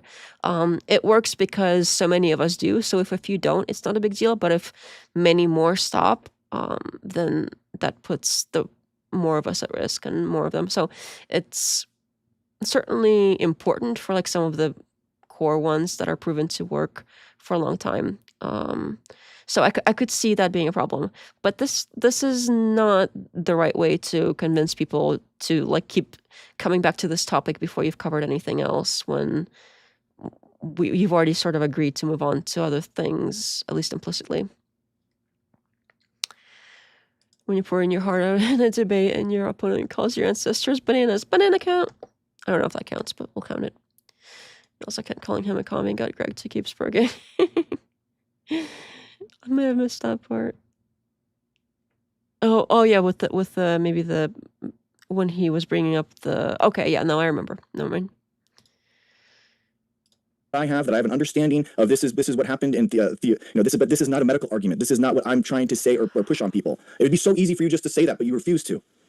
It'd be just as easy for you to say, we've never seen evolution, but we think it happened. Okay, it's a religion. All you've seen is your bacteria change to a different kind of bacteria. That's all dog breeders see. Dogs produce dogs. Some have long hair, long leg, long tail, curly tail. Always dogs, always. That is science. Science is what we can observe, study, test, demonstrate. What you're doing in your laboratory is religion. You're looking to defend your faith that bacteria can produce a whale if you give them enough time. And you said clearly a minute ago, you don't believe we came from a rock. Watch this. Earth formed 4.56 billion years ago, 4.5. It was a uniform ball of hot rock. At first, Earth was a ball of hot rock. Earth started off as a hot ball of rock. Earth started off, Again, that has nothing to do with evolution. The whole formation of the Earth, nothing to do with evolution. What I find a little bit weird here is it seemed like he was on the perspective of, with this whole scurvy thing, like, oh, why do all this lab stuff when we can simply observe and deduce from observation? Well, if we can observe and deduce from observation the theory of evolution, why can we not do that? But we can do that with the scurvy example and whatever other things he applies it to. So that's a little bit conflicting, in my opinion, on Kent's part here. And again, the geology is nothing to do with evolution. I don't know why he keeps trying to bring it up.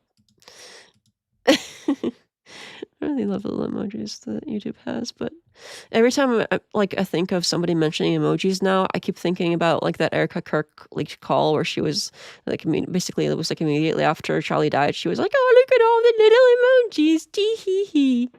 We're selling so many hats. I don't know. Every time I think about it, then I'm like, oh, I can't even mention it now because she ruined the emoji thing. hot viscous ball of rock. Why don't you call National Pornographic and get them to take that out? And if you don't believe it, that's a peer-reviewed journal saying, look, you came from a rock. Yes, you do believe you came from a rock. Now stop hiding. No. Don't be embarrassed. I know. We didn't come right straight from a rock. You do. Again, no. So it's so funny to me that you are so mad about me like bringing up people, the direct application of people using your knowledge and what you spewed for decades on this earth, but then the slight and yet how are you bringing geology into this? How are you bringing Big Bang into an evolution like discussion? It's just, again, you're just misconstruing and you're just slapping evolution on everything, and it's just nothing but conspiracy nonsense. I don't know if I would call it conspiracy nonsense. I don't think that's a strong argument. I understand maybe in the moment you don't have like a better description of it. It's easy for me to say like, I said like again. It's a lot easier to say after the fact when you're not the one responsible for speaking and reacting and you're watching it and observing it and commenting on it. It's a lot easier than being there in the moment and potentially saying something stupid and whatever. That's happened to me. So I kind of understand maybe not having the best argument in the moment, but that is like saying, oh, that's a bunch of conspiracy nonsense. That's not really winning him any points here. I think it's better to explain how, like, no, that's irrelevant to evolution because evolution is about blah, blah, blah. Evolution is not about blah, blah, blah. That's a different like type of study, and then move on instead of like, oh, that's conspiracy stuff. It's not, again, it's not very convincing. And again, I'm surprised because he did so much better against Jim Bob, and here he's really, he's not being very convincing here. I don't know why. I don't know what happened. What happened, Greg? You were doing so good against Jim Bob. And not that Kent is like right or anything. It's that you're not really making a good case. Doesn't Kent believe that Earth has a nucleus? Would that would make sense that at one point Earth was a ball of lava?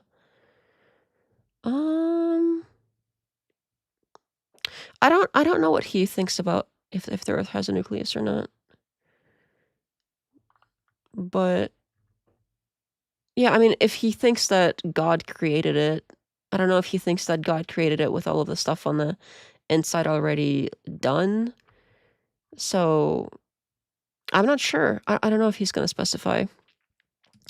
Do we make it past the ice roof yet? Oh, I didn't know there was something about an ice roof. No, we have not. That sounds. I want to know what the ice roof is about now. James, I'm baffled that this has gone 40 different directions. No, I'll take my ground very simply. I believe the Bible is literally true. God created the world. He did it in 6 days, about 6,000 years ago. I don't demand that be taught to all the kids. I think it is true, and I'm going to teach it to everybody I can. But see, mine's all voluntary. Do you work in a laboratory that is government funded in any way? Does the taxpayers have to pay for your salary in some way or pay for your institution? Yeah. Oh, there you go. Okay. Yeah. I'm sure you want to continue that, don't you? You think everybody should be forced? I mean, a lot Right. of our funding's been cut because of Trump. So there you go. There you got your wish. There you go. Yeah, Good. I mean, Shut it down. yeah, exactly. Because cancer research, that's the, why we're trying to get cancer research shut down now. I mean, it's just nonsense. Like, again, and by the way, cancer research and cancer gene therapy is existent because of evolution. Because cancer cells try to out-evolve the immune system that we have, and we, through gene therapy techniques, try to stop the evolution of cancer evolving inside your body. So again, everything is related in biology to evolution. And the fact that you think that you know better than the entire field of biology, and yet you have no capability of creating any new technologies, any type of knowledge from that, just shows that you're dabbling in conspiracy, snake oil salesman nonsense, and you're harming people on top of that. What would work well here is if you could explain in some more detail. I think he's okay. What was good here, what he did well is, I think it was good to hit him back with like, oh, so cancer research is like bad now. I don't think anybody thinks cancer research is bad. So I think he got him with that one. So if what he does is work in cancer research, that's like that was kind of ouch. Like for Kent, that I think that hurt for him. But from there, if he went to explain a little bit better how it is that cancer evolving, how that sort of is evidence for evolution, instead of coming back to this whole like, oh, you're just conspiracy nonsense, whatever. I think that would have helped him more than calling Kent the conspiracy thing again, because if you simply like explain your position better, because so far I still haven't heard a great explanation. I haven't heard from either one. I haven't heard a good explanation of evolution and how like one type of thing becomes another type of thing. Again, I tend to agree with it, but I haven't heard it in this debate, is what I'm saying. No, Greg is Trump's burger. Yeah, the political stuff I'm not a fan of in this debate. I think that you can have creation versus evolution without bringing politics into it. I think it would be better if it was more focused, I think. You might not know this. I started World War I too. That's my fault. Yeah, you can play it off, but guess what? Like, this is actually happening, and this is actually harming people. Public health. Actually. Oh my goodness. He's letting Kent get onto his head. Could be. Hovind has admitted he cannot prove creation. Yeah, it does seem to be like his argument so far seems to be like, oh, well, my thing is religion and I can't prove it and I don't want it taught in schools, but you can't prove yours either. Therefore, if you can't prove something to my satisfaction, that is also a religion and you can't teach it in schools either. So that seems to be putting them kind of on the same playing field, if I understand that correctly. Is actually being impacted. I mean, you can hand wave it, but I actually love thy neighbor. I actually care about public health. I actually care about people. Where's your Christianity? Where's your Christianity? Oh, I use it every day. I use it. Let's go off another rabbit trail. I'm still asking the question. Have you ever seen in your research of 14 years watching bacteria swim around, have you ever seen a bacteria produce what anybody would call a non-bacteria? Just say yes or no. Have you ever seen that? No. I don't know what he means, but I'm assuming what he means by produce is like a bacteria would evolve to something that's no longer a bacteria and is, I don't know, like some microorganism that's more complex or something like that. But if I were to be really nitpicky here, and if you were to say simply produce, bacteria does produce a lot of things. Bacteria does have waste that it produces in a way that is not bacteria in itself. It's little microscopic bits. So yeah, it does produce things that are not bacteria. But if we are charitable and we sort of understand what he means by that, then. Not directly, but we have absolutely new metabolism. That's how it works. There is no mechanism. There is no limitation biologically or mechanistically to stop evolution from happening. I mean, we're talking. We have fossils 3.8 billion years ago of cyanobacteria, and then we have basically eukaryotic organisms that evolved about 700 million years. So we're talking about 3 billion years of evolution for a bacteria that goes, that can replicate every hour. So yeah, there's a lot of generation. I'm glad he's bringing in the timescale problem here. And finally starting to kind of get on the topic, because it's been 40 minutes into it, and I think we're just now starting to get into the topic and starting to really discuss evolution and why it is or isn't valid or whatever. Greg is too emotional to debate. I don't know if that's true in general, because again, he did pretty good against Jim Bob, but in this particular case, I don't know if something's getting to him, but I can't say for sure. Looks like we have evolution supporter, or evolution, sorry, I apologize. An anti-evolution creation supporter in the chat. Welcome back. Can't this confused, definitely nonsensical, of course, also. Oh, cool. Okay, so we have evolution is incorrect person who is also being somewhat fair about Kent not being very coherent. Interesting. Anyway, welcome back. I think I remember seeing you in the chat before. That can happen. And we have seen citrate metabolism evolve in long-term evolution experiments. So that is a new way and a new ability in order to actually use new substrates. One topic at a time. You just said a minute ago, they found bacteria, 3.8 billion years old. And they're still having bacteria today in the laboratory. You've never seen it. It's good. James, shut him off when it's my turn, would you? Okay. I'll give you a full you have never seen in your laboratory in 14 years of watching bacteria swim around at taxpayer expense, okay? You have never seen a bacteria produce a non-bacteria, but you say it takes more time. But 3.3 billion years ago, they were still bacteria. Has anybody else ever seen a bacteria ever produce a non-bacteria? There's a lot of people using taxpayer dollars to watch these things swim around. Show me where anybody can show. God said they bring forth after their kind. Bacteria always produce bacteria. That is not legitimate reason to connect them on a line and say bacteria evolved into a whale. But you want that to be mandatory teaching, don't you? Go ahead. Pardon my delay. Go ahead, Greg. Yeah, we should have it mandatory thinking, because that's how, like, as scientists, like, we create knowledge and technologies that run the entire economy, and we create trillions of dollars of value through our expertise and the patents and companies that are created from the knowledge that we create. So there's a huge impetus for the government to fund scientific research. So I'm sorry, and honestly, guess what? If you had any way to elucidate any of these mechanisms, I'm asking you right now, I would plan the experiment with you for the next hour and a half, and we could go 50-50 on the patent, and we could split the Nobel Prize. But the problem is that you don't have an understanding of how to actually create new knowledge, because all you're doing is reading a conspiracy pamphlet, and you have no new knowledge that you are actually creating. Well, again, one topic at a time. You have never seen a bacteria produce a non. I think I've mentioned this a few times already, but I'm really not a fan of this whole, like, oh, conspiracy thing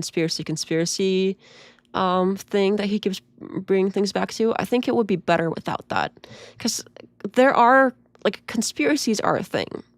There are conspiracies that are true. Just something being a conspiracy doesn't make it false. And it's sort of like a hand-waving sort of dismissal of things without really explaining why. So I think he did better here with explaining things a little bit more with the time scale and things like that. So it is getting better. But I think I really do wish that he would drop the conspiracy thing, because it's not really adding much. And he's already said it a bunch of times, so. Phantom, nice to see you. Welcome back. Oh, where's your thing? It's not a thing. Oh, I can't click on it now because it's not letting me. You have to remind me later to give you the blue thingy when I don't have the chat the way it is. It's not letting me, like, do stuff because of what I'm using it for with the special view of it. Anyway, Naz with the welcoming dap.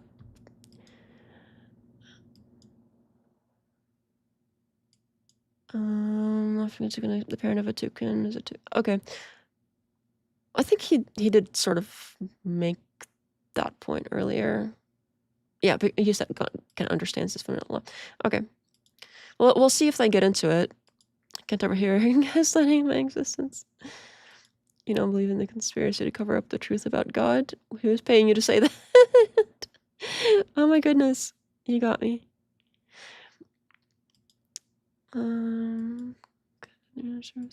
Rick, no. Alrighty. Let us resume. Non-bacteria. Nobody has ever seen a bacteria produce a non-bacteria. Let's make it simpler. There are now 500 varieties of chickens. We got about 20 in our science center here. We teach about chickens, right? We teach about all kinds of fun stuff at Dinosaur Adventureland. You should come see our science center where we teach real science, okay? But there's 500 kinds of chickens. Nobody's ever seen a chicken produce a non-chicken. Never.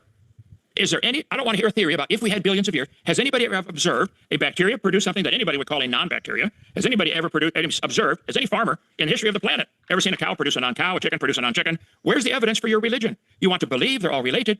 Go for it. But teach that in a private school where people want to pay and come learn it. And if people want to pay and go get a vaccine, let them. And hey, if you really believe it should be mandatory, you think it should be forced on everybody, I will pay for you to move to North Korea. That's what they do over there. Take me up on it, please. Okay, since you're such an expert on microevolution, like, please let's elucidate it. How do you stop a outbreak of a virus that's happening right now? How would you do it? If you have this microevolution expert knowledge that you have somehow created a thought tunnel with a divine creator that knows this better than any scientist, let's just talk about microevolution, since that is you can only talk about one word at a time. So let's talk about microevolution. How do you stop evolution happening within a viral population? What would you recommend? If I saw a virus that was killing millions of people spreading across the nation, I would look at all kinds of different things. This is like a diamond, has properly cut diamond, has 57 facets, 57 ways to look at this thing. I would look and see, have we been spraying stuff in the sky, chemtrails, that's causing this problem on Earth 20 years later? I would look at, maybe they've been putting stuff in our food that's causing this. Shut up, it's my turn to talk, okay? Shut him off. I would look, you're not even willing to look at that. Oh, the government's never going to do anything wrong. I would look at the evolution. Okay. So I wouldn't be so quick to dismiss these things. I do understand that there are people who go very excessive with it, and then like any sort of line in the sky from a plane is a chemtrail. But they do, like, that is a thing that people do. It's a real thing that people do, spray things from planes and stuff on us. So that's not as funny as Greg thinks it is. And this is getting really far away from creation versus evolution now and going into this whole... This is another reason why I wasn't such a fan of Greg bring this whole like conspiracy thing into everything, because it's once again pulling away from the topic. So I think what I'm expecting here is a topic of creation versus evolution, and what I'm getting is vaccines good versus bad and a conspiracy, chemtrail, whatever. Like, I'm not getting the creation versus evolution thing. That was the topic. So, alrighty. So just happy with everyone's perceiving. Rick is not a good person. He's doing his belief a disservice. People like him push people away from science, and he hasn't represented science authentically. Yeah, he's not. Honestly, this is not a great debate so far for him. He has done better before, but this particular one, he's not great. Kent refuses to accept that monopoly is part of evolution. Oh, I'm confused by that. Creationists don't understand the continuum between categories. Yeah, that's kind of goes with the whole time scale thing I mentioned earlier. Absolutely. Yes. You have been around, like, you have been, since the beginning of the channel, you have been around one of the longest, so I figured add you to the club since you weren't here during the one time. The one time you weren't here is the one time when I figured it was time to get some blue people out there. One time I successfully mated a bulldog with a Shih Tzu. We called it bullshit. I thought it was going somewhere. Yes, for a moment. You got me. There isn't continuum between species, hence categories. I mean, we can agree to disagree on that. Monophyly. Oh, okay. So it's not. Okay, that is something else. I don't know what that is either. I mean, it makes a little bit more sense because I don't know what it is now, but yeah, let's do that. Creation is for a creature. Okay, I mean that's fine to believe. I think Gregor's flabbergasted. It does seem to be that way. There is no creator. Many confused creators. Blue Gang. Oh yes, the little like blue name things. Monophyly. Is it monophyly? Monophyly. Is it monophyly? Monophyly means you can't grow out of your ancestry. Huh. I haven't heard that before. That's a new word for me. And bacteria will always produce bacteria. Interesting. New word. Vocab. But I leave it no problem not to. Oh cool. Yeah. I'm down with that. I'm down with if you want to believe, that is cool with me as well. Evolution theory, which I go through in my video number 1, the population of the Earth today is about 8 billion people. But there have been many people who voted for Bernie Sanders are saying we need to reduce the world's population because humans are causing the problem. Satan was told in the Garden of Eden, someday some seed of the woman's going to bruise his head. And he's been trying for 6,000 years now to kill every human being. When Herod wanted to kill baby Jesus, he killed all the babies. And there are people with your philosophy who say it's okay to kill people as many as we can. Kill them before they're born if you want. Kill them if they're sick. Euthanasia. Maybe I would be willing to at least look at it. You're not willing to look at it. Maybe this is intentional. Maybe somebody's doing this. Maybe somebody's spreading something in the water, like forcing fluoride on everybody. I don't know, but I'd be willing to. I'm not a fan of fluoride either, but I don't know. I don't know if I want to be in the like Kent Hovind club. Look at it. You're not willing to look at it. Your only solution to the problem is more government funding for more research, like to find a way to destroy some bacteria so it can't swim anymore. So you're not willing to even look at the other obvious. Maybe it's a dietary thing. The British Navy lost 1 million sailors, died of scurvy because they were busy looking for what's the germ, what's the virus, whatever they called it back then. What's causing this? It wasn't something causing it. It's a lack of vitamin C. If you ran out of gas, you'd rebuild your engine rather than check the gas tank. Go ahead. And I'll switch it over to Greg. Again, not a single understanding or any type of mechanistic understanding of what a virus is. Oh, I think I heard. Or I think I read somebody say the gas engine thing in the chat earlier somewhere. Maybe that's what you were talking about. Whoever that was, I forgot who that was. I don't understand what he means by that though, but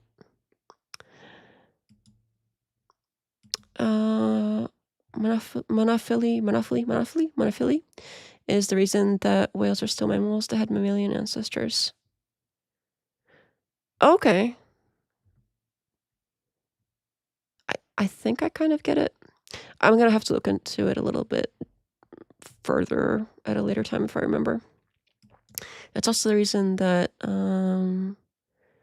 CTVT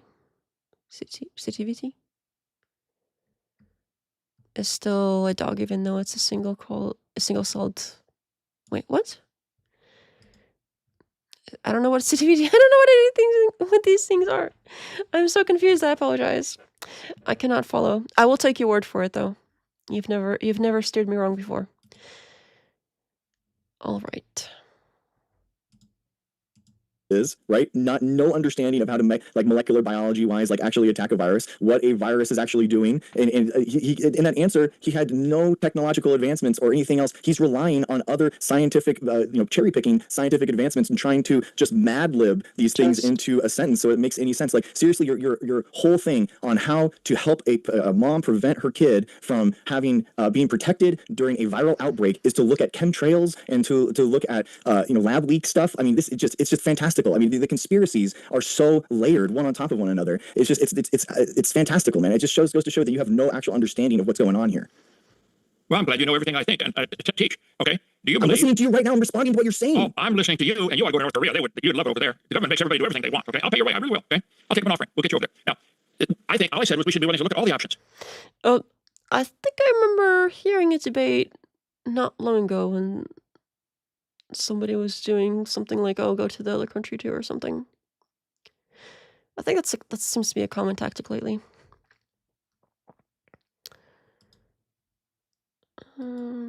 Pascal's wager.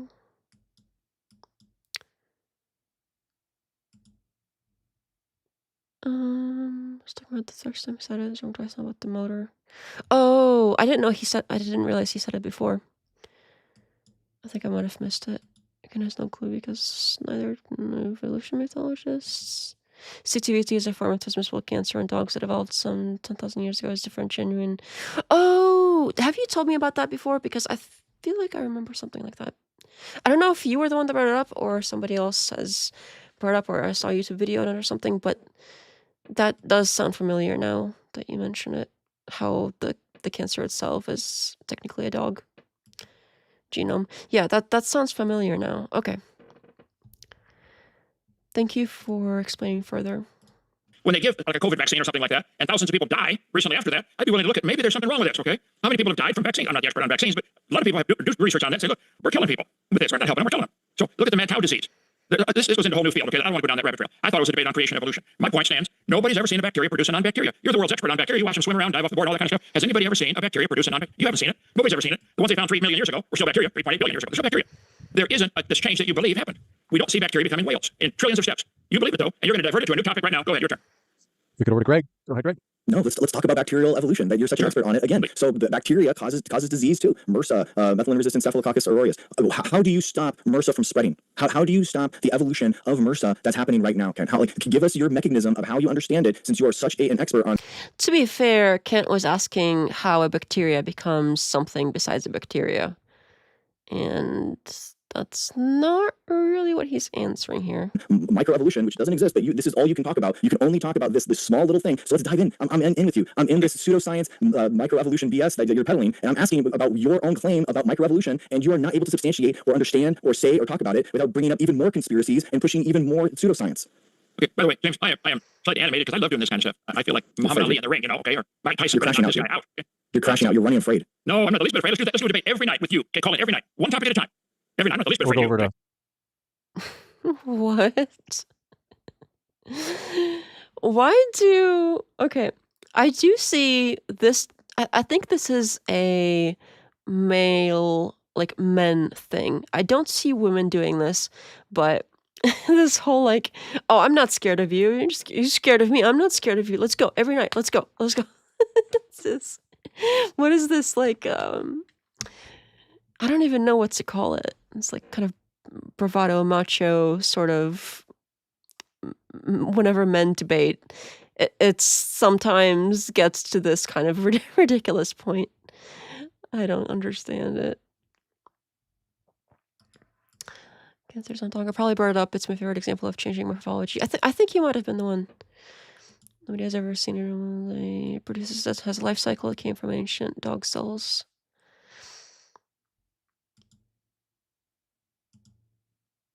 It is adultclatistically. They all scare me. It is a bit cocky.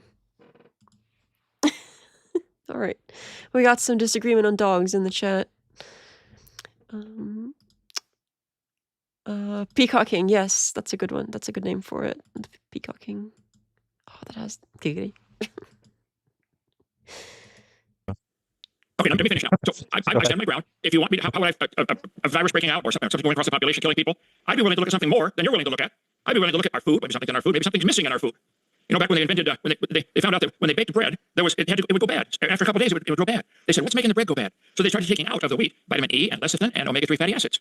And the bread started lasting much longer, and heart attacks began to rise. Maybe there's a connection. The Bible says that we're supposed to have daily bread. The Bible says in Psalms, bread strengthens a man's heart. Heart problems went crazy when they modified the bread to make it last longer. Maybe there's a connection. Maybe not, but maybe there is. You will not even be willing to look at it. You'd rather spend government money to make everybody get a vaccine so they don't get a heart attack. I'd be willing to look at, maybe we should look at vitamins, you know, lack of vitamins causing it. I don't know. I'm not the world's expert on it, but I think we should look at it. You're not even willing to look. Are you?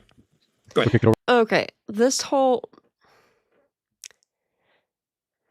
I'm confused. Is Kent trying to say that the scientists don't want to look at other options of curing people besides vaccines? Because that's obviously not the case. That's obviously not the case. There is all kinds of medicine that has been created with science that is not the vaccine kind.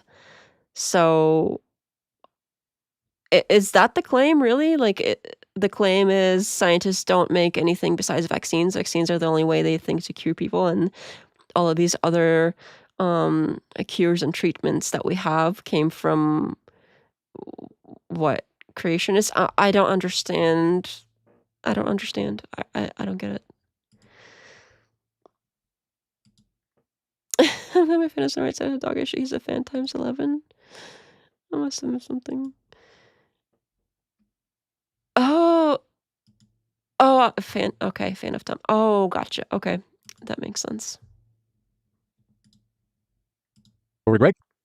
The only reason that you even know about vitamins is because of science and because the scientific method has elucidated what vitamins and proteins and enzymes are. You have no understanding of it with your creationism, pseudoscience nonsense, and you're trying to, again, cherry pick this mad lib ideology, and you're not able to actually, all you said is that all I understand is microbial evolution, all I understand is antibiotic resistance, and I'm literally sitting here in your space, in your microbial evolution space, and you are not able to understand anything about how antibiotics works, how vaccines work against these microbial hosts. You're not able to understand or actually give any knowledge about it. You're daisy chaining these conspiracies together as if it actually means anything or if it creates any type. To be fair, Greg, you're not really giving much of an explanation either, besides saying conspiracy every other word.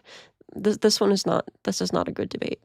Of knowledge. Again, you have no knowledge of the thing that you are talking about that has that is actually happening. You're saying it's only microevolution, and I'm like, let's talk about microevolution, and you're like, let's talk about bread, let's talk about vitamins. Let's bro, like, what do you like? Can you just Okay, so maybe this would have been a good chance to talk about microevolution instead of doing this meta of like accusing him of conspiracy stuff again. Because like maybe if you really want to steer the conversation in that direction, this would be a good time to, as Nike puts it, just do it. It's two mythologists. Well, I don't know about that, but they're certainly not doing a good job of explaining things. Just like actually engage with anything that you're actually talking about and talk at an expert level about anything? No, I'm really stupid. I'm the dumbest guy on the planet. I can't talk about it. Boy, then when I swear, look at that squirrel. Look at it. I'll debate you anytime, every day. One topic at a time. You won't. Okay? I will. I'm offering. Will you do it? Will you debate me tomorrow? Yeah. Okay, James, set it up. Okay? And the topic will be, where has observed change in bacteria led to anything non-bacteria? Where has anybody observed this? I pointed out nobody's ever observed cows produce non-cows. Nobody's ever observed cats produce non-cats or dogs produce non-dogs. Nobody in the history of the world. Talk about a laboratory. Billions of examples of dogs producing dogs. Where is the logical justification for having a chart with a dog connected to a petunia? What is the justification for you believing all students should be forced to learn dogs and petunias have a common ancestor? Why on earth would somebody want to be forced all the kids to learn something so dumb? Why? We'll go. Sorry about that, Greg. If you Okay, calling it stupid in general is not a great answer. haven't yet, folks, hit that like button and then. Oh, Greg, you're ready. Go ahead. Again, Or an argument. That isn't really an argument, but all he did was call it stupid. That's this is quite stupid. Greg's problem with Kant is that his theology hasn't made a medical science contribution to society, but Greg hasn't clarified well. I think I agree with that. They're both accusing each other rather than ever explaining their positions and the justifications behind them. That is pretty spot on. New cult merch, just do it. Oh, you know what? I don't know if Nike would sue me. I don't think they would bother for somebody like small enough, but you never know. Sometimes you can start a club with like 5 people and have the, I don't know, McDonald's logo on it or something, and they'll come and sue you and have you change it. I don't know. I've seen weirder things happen. But the just in it would be very on point. Oh, that one's not for me. Okay. I'm just asking, please explain microbial evolution. If that's all you understand about evolution, let's talk about microbial evolution. Explain to me the process of how antibiotic resistance evolves within a bacterial population. Okay. Go ahead. One bacteria, the DNA code in one bacteria is more complex than the space shuttle. One bacteria, the DNA code is mind-boggling in its complexity. Nope. That DNA code is able to produce a variety of baby bacteria that have, some have blonde hair, blue hair, green hair, whatever. Okay, but there's Bacteria, blue hair, bacteria? Oh, it's a joke. Shut up. Shut this mic off, will you? All right, we'll give you- Find somebody intelligent for the debate next time, please. Okay. But listen, we observe varieties of bacteria. Sometimes they're able to do something new because they lost information. Sometimes there's never a gain of information. You can't show me one example where bacteria has gained any information, new information. It's a recombination of sometimes even misspelling words. Okay, but baby bacteria are produced by the mommy, or sometimes whether it's what type of reproduction it is. But I don't know. I forgot which one bacteria you use. But I think there's both kinds of those. So bacteria have always produced bacteria. You've watched them for 14 years and never seen it otherwise than that. But you believe that's evidence that whales are related to strawberries and came from a bacteria. And that's where you don't see that you're dreaming. You live in SpongeBob world. Just imagine if we had billions of years. Yeah, just imagine. This is insane. And you want to force that on all the kids. No wonder they think there's 57 genders. It's what you're teaching is dumb. If you think there's more than 2 genders, you and Bernie, I'll pay you $20 to come milk our bull. I want a video. Okay, that's also off topic. They're both doing this thing where they randomly throw in random political things, and it's kind of cringe. Def, don't do it.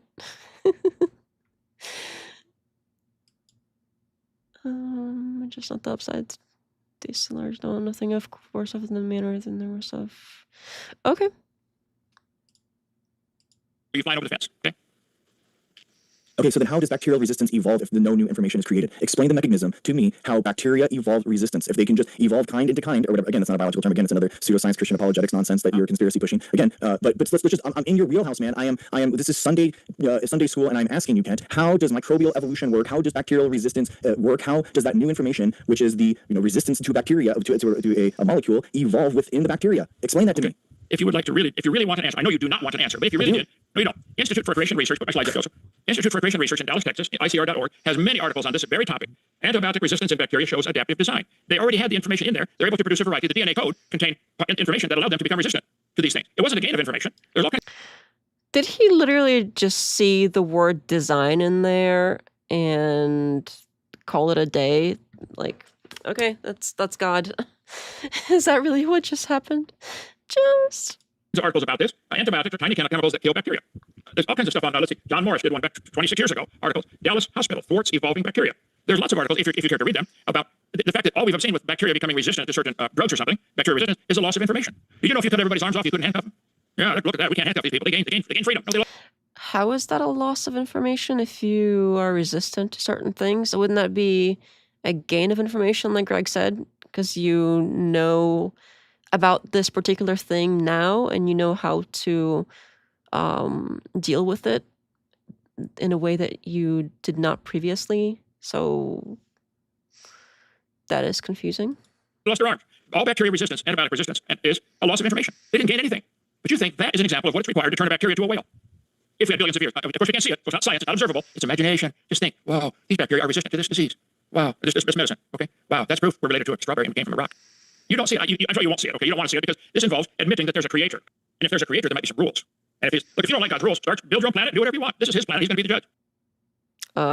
That's a random assertion, but okay.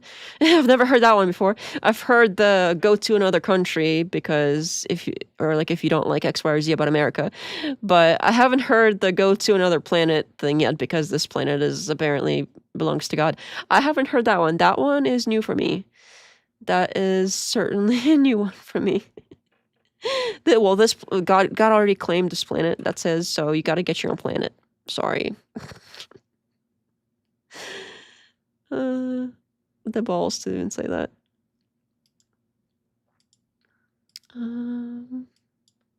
SpongeBob is yellow, bananas are yellow, minions are yellow, Kent is a minion. Makes sense to me. The logic is sound. Conflating information and function, it seems. Well, I mean, to have function, you do need information, right? So, I'm not sure what you meant by that. Don't you think if Kent knew he would live forever and Greg is going to be in hell forever, he would be more concerning himself with simply witnessing? I don't know. Kent has to talk shit about whales real fast because he's scared. Not worrying about bacteria. Everything she's doing. Oh, gotcha. Okay. I'm here to help you. I really, Greg, would like to help you. You're going to die one day, so am I. Then all these arguments are not going to matter, except where are you going after that? Okay. So you think you're going back to Stardust. Now we're on a new topic. I'm sorry. No, we're staying on it, dude. We're staying on bacterial resistance. They're still arguing about having the argument. You know what? I'm surprised this is like an hour in because this is still super meta. Yeah. Okay. So you sequence a bacteria. Okay. And then this microevolution happens that now they're resistant to this antibiotic. And we sequence it again. So we sequence it before and sequence it after. What is lost? There is some DNA code that is lost. Check it out. It's always a loss of DNA information that causes this resistance. Show me where did they gain it? Show me where they gained some. And exactly what did they gain? Did they gain new strands of DNA that are able to brand new information? It's like scrambling up words in a book. Could you type Hamlet and misspell a bunch of words and turn it into the Bible? No. All you see is resistance. The resistance is because of a misspelling or a change in the DNA that was negative. In the normal population, it wouldn't survive. But in the presence of this disease, it works. This is something ICR, Ken Ham, his research crew's done a bunch on that. But I'm the most dangerous one. I'm honored that you think that, okay? But I'm worried that people with your philosophy are going to say, well, we got to shut Hovind up. Let's go shoot him like Charlie Burke or something. Maybe not you, but my higher done. So, but do bacteria evolve resistance to antibiotics? John Morse wrote a great article. Yes, they do. But it's because they lost information. They're still a bacteria. Where has... Okay, I'm obviously not an expert on this, but if we think about this for a minute and compare what we mean by information. So information is basically, at the very base, how I picture it, is a way of arranging things. So if you arrange things a certain way, it has a certain meaning and it has a certain result. So you don't necessarily have to, like, say you have, I don't know, 24 or what is it, 36 chromosomes? However many chromosomes we're supposed to have. Or is it 32? Say we have like 32 chromosomes, or say some, I don't know, I think that's for people, it might have been 32. I forgot the exact number, but say there is some animal out there that has, I don't know, 20 chromosomes, and say that they have learned some sort of, like, from the time they're born, they have, I don't want to say evolved because that's kind of, we're trying to sort of explain it. But let's say the animal has learned over time and it's encoded in their DNA now to avoid a specific type of plant or something, or a specific type of other animal. that doesn't necessarily mean they need to add chromosomes or they need to add like little the little molecules of the specific, what we attribute to as like the letters of the DNA. It doesn't necessarily mean they need more of those. It just means that it means that they could have them in a different configuration. So if you have the same overall number of things, but they're configured differently, that is a gain in information, even though it's not like a physical gain in number of items that you are arranging, if that makes sense. That's sort of how I think of it. I don't know if it's completely correct in how biologists think of it, but that's sort of how I think of it. Oh, is it 23? Okay. I completely forgot. Thank you for reminding me.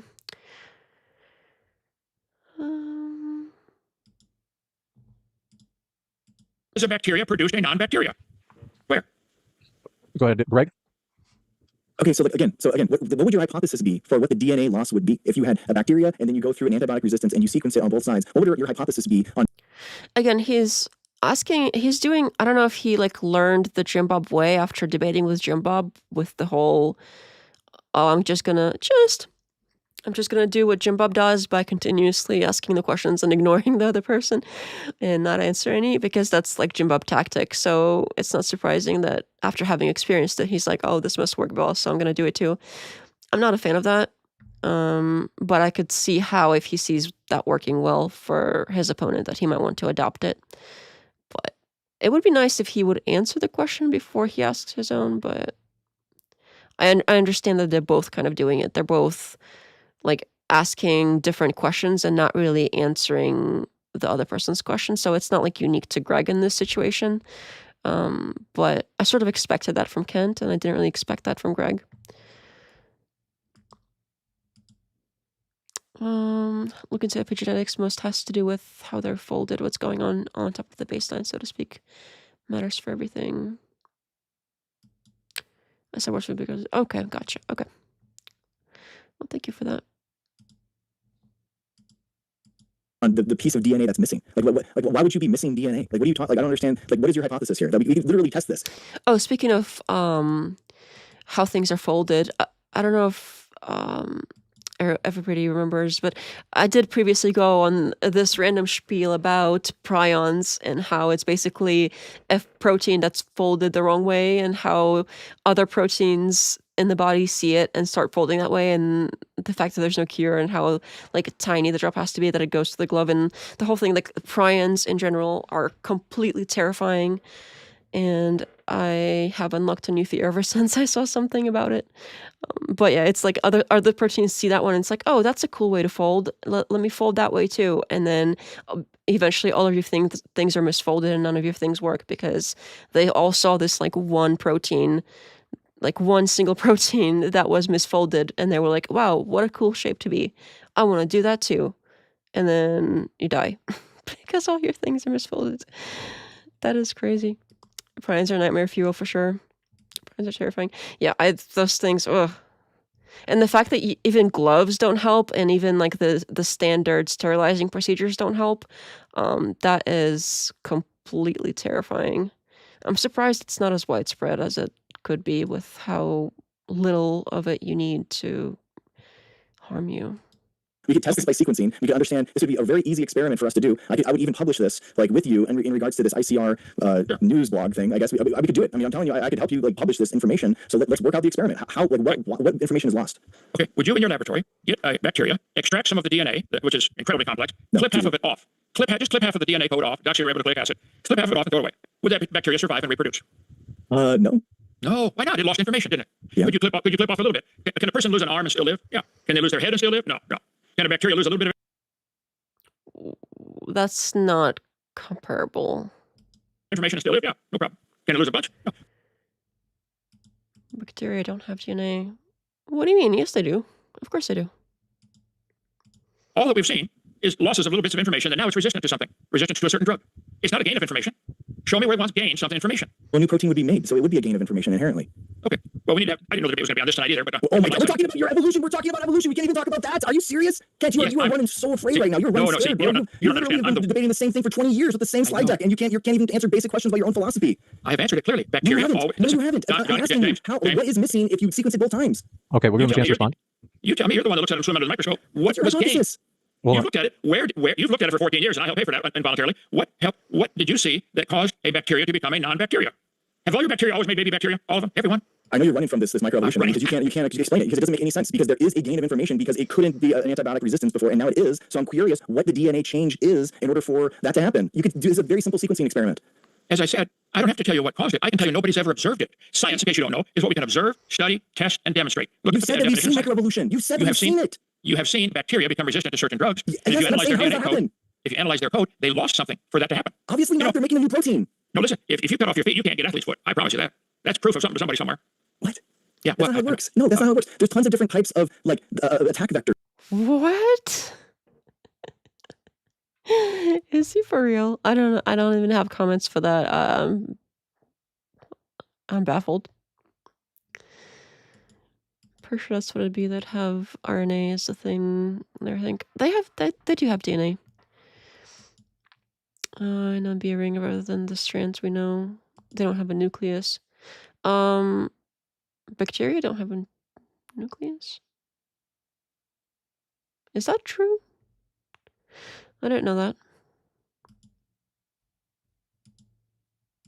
That happen within a bacteria cell that there's lots of different modes of where they can be attacked. So it's like, yeah, that just, it doesn't make any sense. Again, that doesn't make any, maybe if what you're talking about would be like, ampicillin. So ampicillin, for example, does basically stops the synthesis of the cell wall of the bacteria. So like maybe if you knocked out somehow like the cell wall, right, you wouldn't be able to be somehow observant or resistant or not susceptible to ampicillin, but you would be such a bad cell that they would die. So it doesn't make any sense, dude. I know it doesn't make any sense to you, okay? But listen, I'm a scientist. Bacteria are really complex. They have a cell wall. They have all kinds of stuff swimming around in the fluid inside, all kinds of necessary things. They have a little hair. Some of the bacteria have a hair that is attached to a little motor that turns 100,000 Is he talking about the cilia? RPM. 100,000 RPM for that little hair to swim through. It's not hair. It's like little cilia things, but sure. A fluid. That's the same thing as a human swimming through peanut butter at 60 miles an hour. That's a pretty powerful motor. You think that little motor evolved by chance, and it's incredibly complex. We can talk about bacterial flagellum if you like. But see, something is complex, therefore it was created is not a good argument. You never observe any bacteria produce other than a bacteria. But your chart that you think should be mandatory teaching, and it is in North Korea, by the way, that bacteria Bringing up North Korea over and over isn't helping Kent. can somehow, over billions of years and trillions of generations and mistakes, turn into a whale. Do you believe a bacteria turned into a whale over billions of generations? Do you believe that? Again, you keep retreating to your same slides. He could just answer the question first. It's not a good look that he doesn't. It makes it seem like he doesn't know, which I don't think is the case. I think he could explain if he wanted to. 5 years, and you can't answer basic questions in regards to how your own philosophy works. How does bacterial resistance actually happen? It's very simple. This is like a very okay. They each have a question. How about they both answer the other person's question? Simple, like explanation. Okay, how many of you can see that he's the one who's running? Can you see that? I can explain to you. Okay, now let's address the audience instead of the other person. Very cool. Eventually somebody does that. You were thinking of the DNA, just singular chromosome. As prokaryotic organisms that contain DNA from a single circular chromosome are created in the cytoplasm within a region called the nucleoids rather than membrane-bound nucleus. Oh, good to know.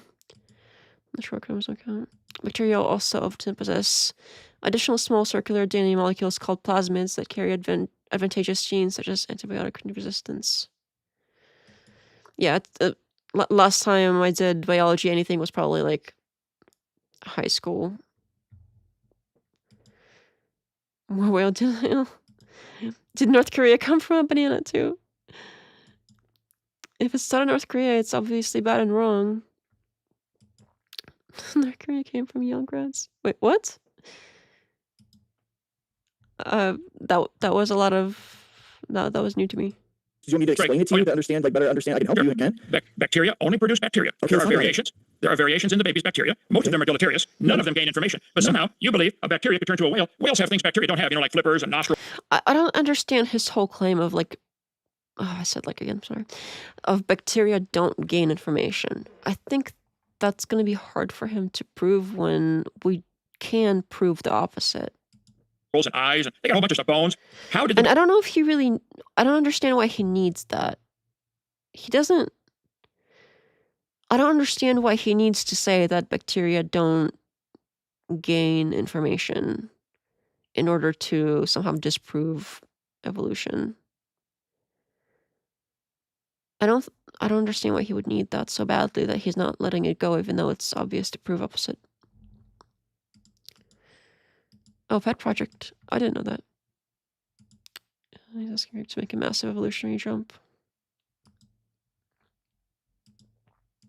bacteria turn to the whale? Why should we teach this to the kids if all the changes you observe in these bacteria are what everybody calls microevolution? It's still a No, bacteria. nobody does, except for Christian apologetics. And again, we're not talking about that right now. We're talking about the theory that you're proposing, microevolution, that doesn't actually exist. And you don't even understand the basic mechanics of how something as simple as antibiotic resistance would actually be evolved inside bacteria. You can't even explain your own theory. We're not talking about the billions of years of evolution from prokaryotes to mammals. You're not even talking about that right now. We're talking about what you're talking about. And for the last 20 minutes, you were begging for me to just to talk about one thing, and I am in your wheelhouse. I am in your philosophy, and you can't even explain basic mechanics of how evolution works. I most certainly can. You literally haven't. You literally have not. And I will when you shut understand. up. Well, let him try. When you shut up, I will explain it to you. You're looping. Shut Sorry, up. we're sorry. I'm going to jump in really quick. I love this. Okay, go ahead. James. We'll Bacteria are incredibly complex. If we introduce an antibiotic that kills bacteria, antibiotics do, and it has to somehow kill that bacteria by attacking some part of the living, keeps it alive. Let's say that the antibiotic we put in kills a certain thing in a bacteria, and some of the trillions of bacteria have a mutation where they lost information, where now this antibiotic can't kill them. It's always a loss of information. Those with the lost information are the ones that survive to produce the next generation of baby bacteria. And eventually, over time, you can get a whole colony of bacteria that are all resistant to this antibiotic. I agree, that's how it works. But it's always a loss of information, and it's still a bacteria. And I'm loving this. I'm not running from you at all, okay? I don't understand how that's a loss of information. I don't know what he's talking about. So I've never seen it change in heritable characteristics over successive generations. Oh, well, I mean, if you say so. Can't be that. That seems... Sorry, that was so funny. It's like... What is it? Oh, it's blah, blah, blah. Okay. Sorry. Oh, it can't be that. Sorry, it was just a funny kind of interaction. Also natural selection.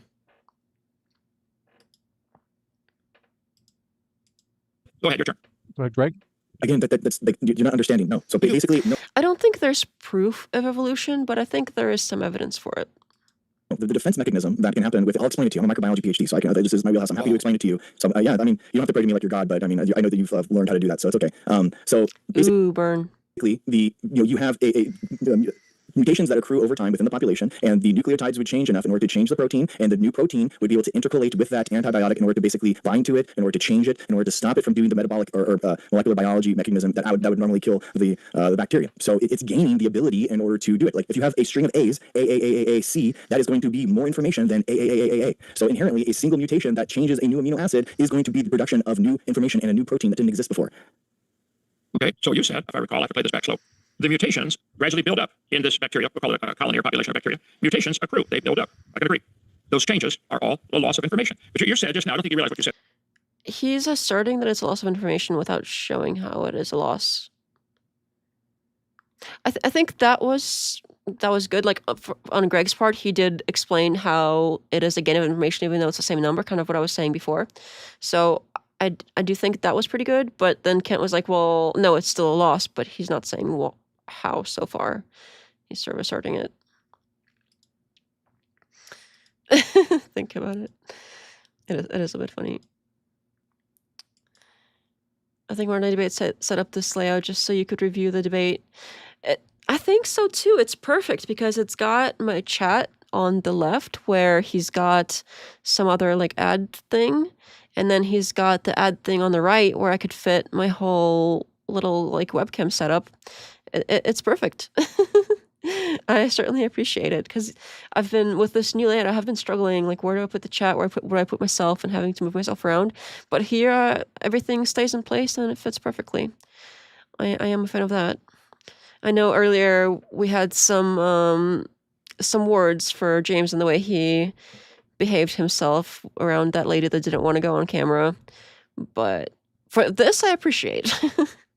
Thanks, James. This particular thing I do appreciate. So there's some ups and downs. they gain the ability to resist this antibiotic or something. So that's not gaining new information in the DNA code. That's like saying if we went to handcuff everybody and haul them off to prison, and some of the people didn't have arms. Oh, we can't handcuff them. And they produce babies the next generation that don't have arms. Can't handcuff them either. Eventually, we get a whole generation of people that don't have arms. We can't handcuff them. They've gained the ability to resist handcuffs. That's your logic. Where is the information of a bacteria producing a non-bacteria? Where has anybody seen this? We're just talking about microevolution, or so-called No, microevolution. you don't understand it. You don't understand it You at all. don't understand how it works. No, I had to explain to you a basic understanding of how nucleotides and amino acid changes actually accrue new information within the cell. You were able to actually like demonstrate that. Wait. You literally were, and I had to explain it to you. I mean, that's fine. I understand. You want to learn, I guess. Maybe that's cool. Yeah, I do. I really. This back and forth is this is on the same level as like, oh, I'll debate you anytime. Debate me tomorrow. Debate me the next day. This is like on the same level. Like, oh, you don't understand. No, you don't understand. No, you don't understand. No, you don't understand. I just explained to you. No, I just explained to you. No, you don't get it. No, you don't get it. It's a little cringe. We actually do have proof of evolution. That's Kent's whole point. We used the proof successfully and repeatedly. Greg, my bad. Okay. I was like, wait a minute. No, that makes sense. That makes sense. You're good. Proofs are for maths too. It's quite a bit of evidence. There is quite a bit of evidence for evolution. I agree. It does seem to point in that direction. In a way, everything is a story, but evolution is a pretty compelling one when you understand it. Science doesn't work that way. Besides microorganisms, we have proof with species that reproduce fast enough, like rats. Overwhelming evidence for evolution. A scientific theory is basically a story that explains how did this data come to exist. Maybe that's interesting, but it's proven, never disproven.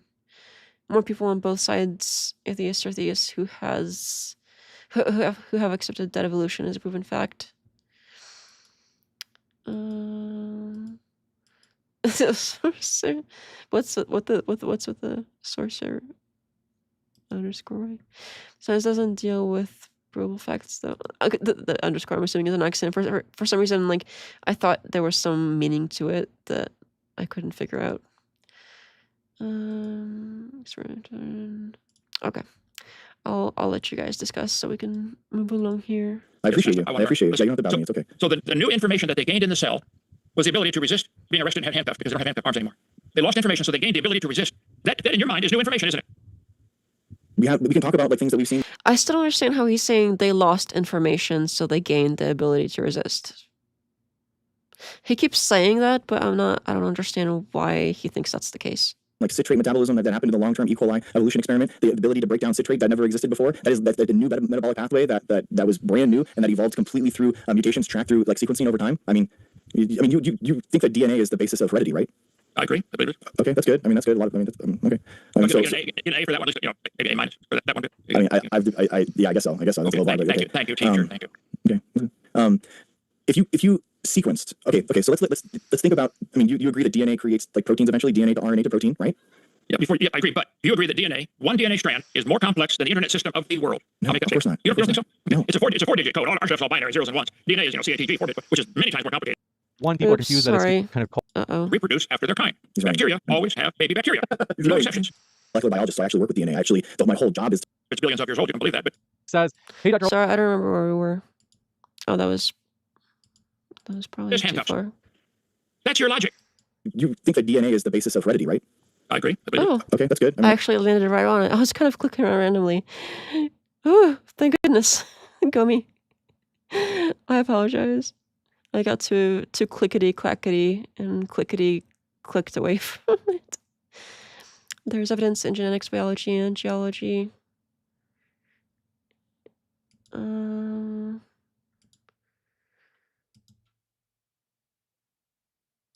Has he brought up the handcuffs yet? Yep. He just mentioned them, but he hasn't really gone into detail about it.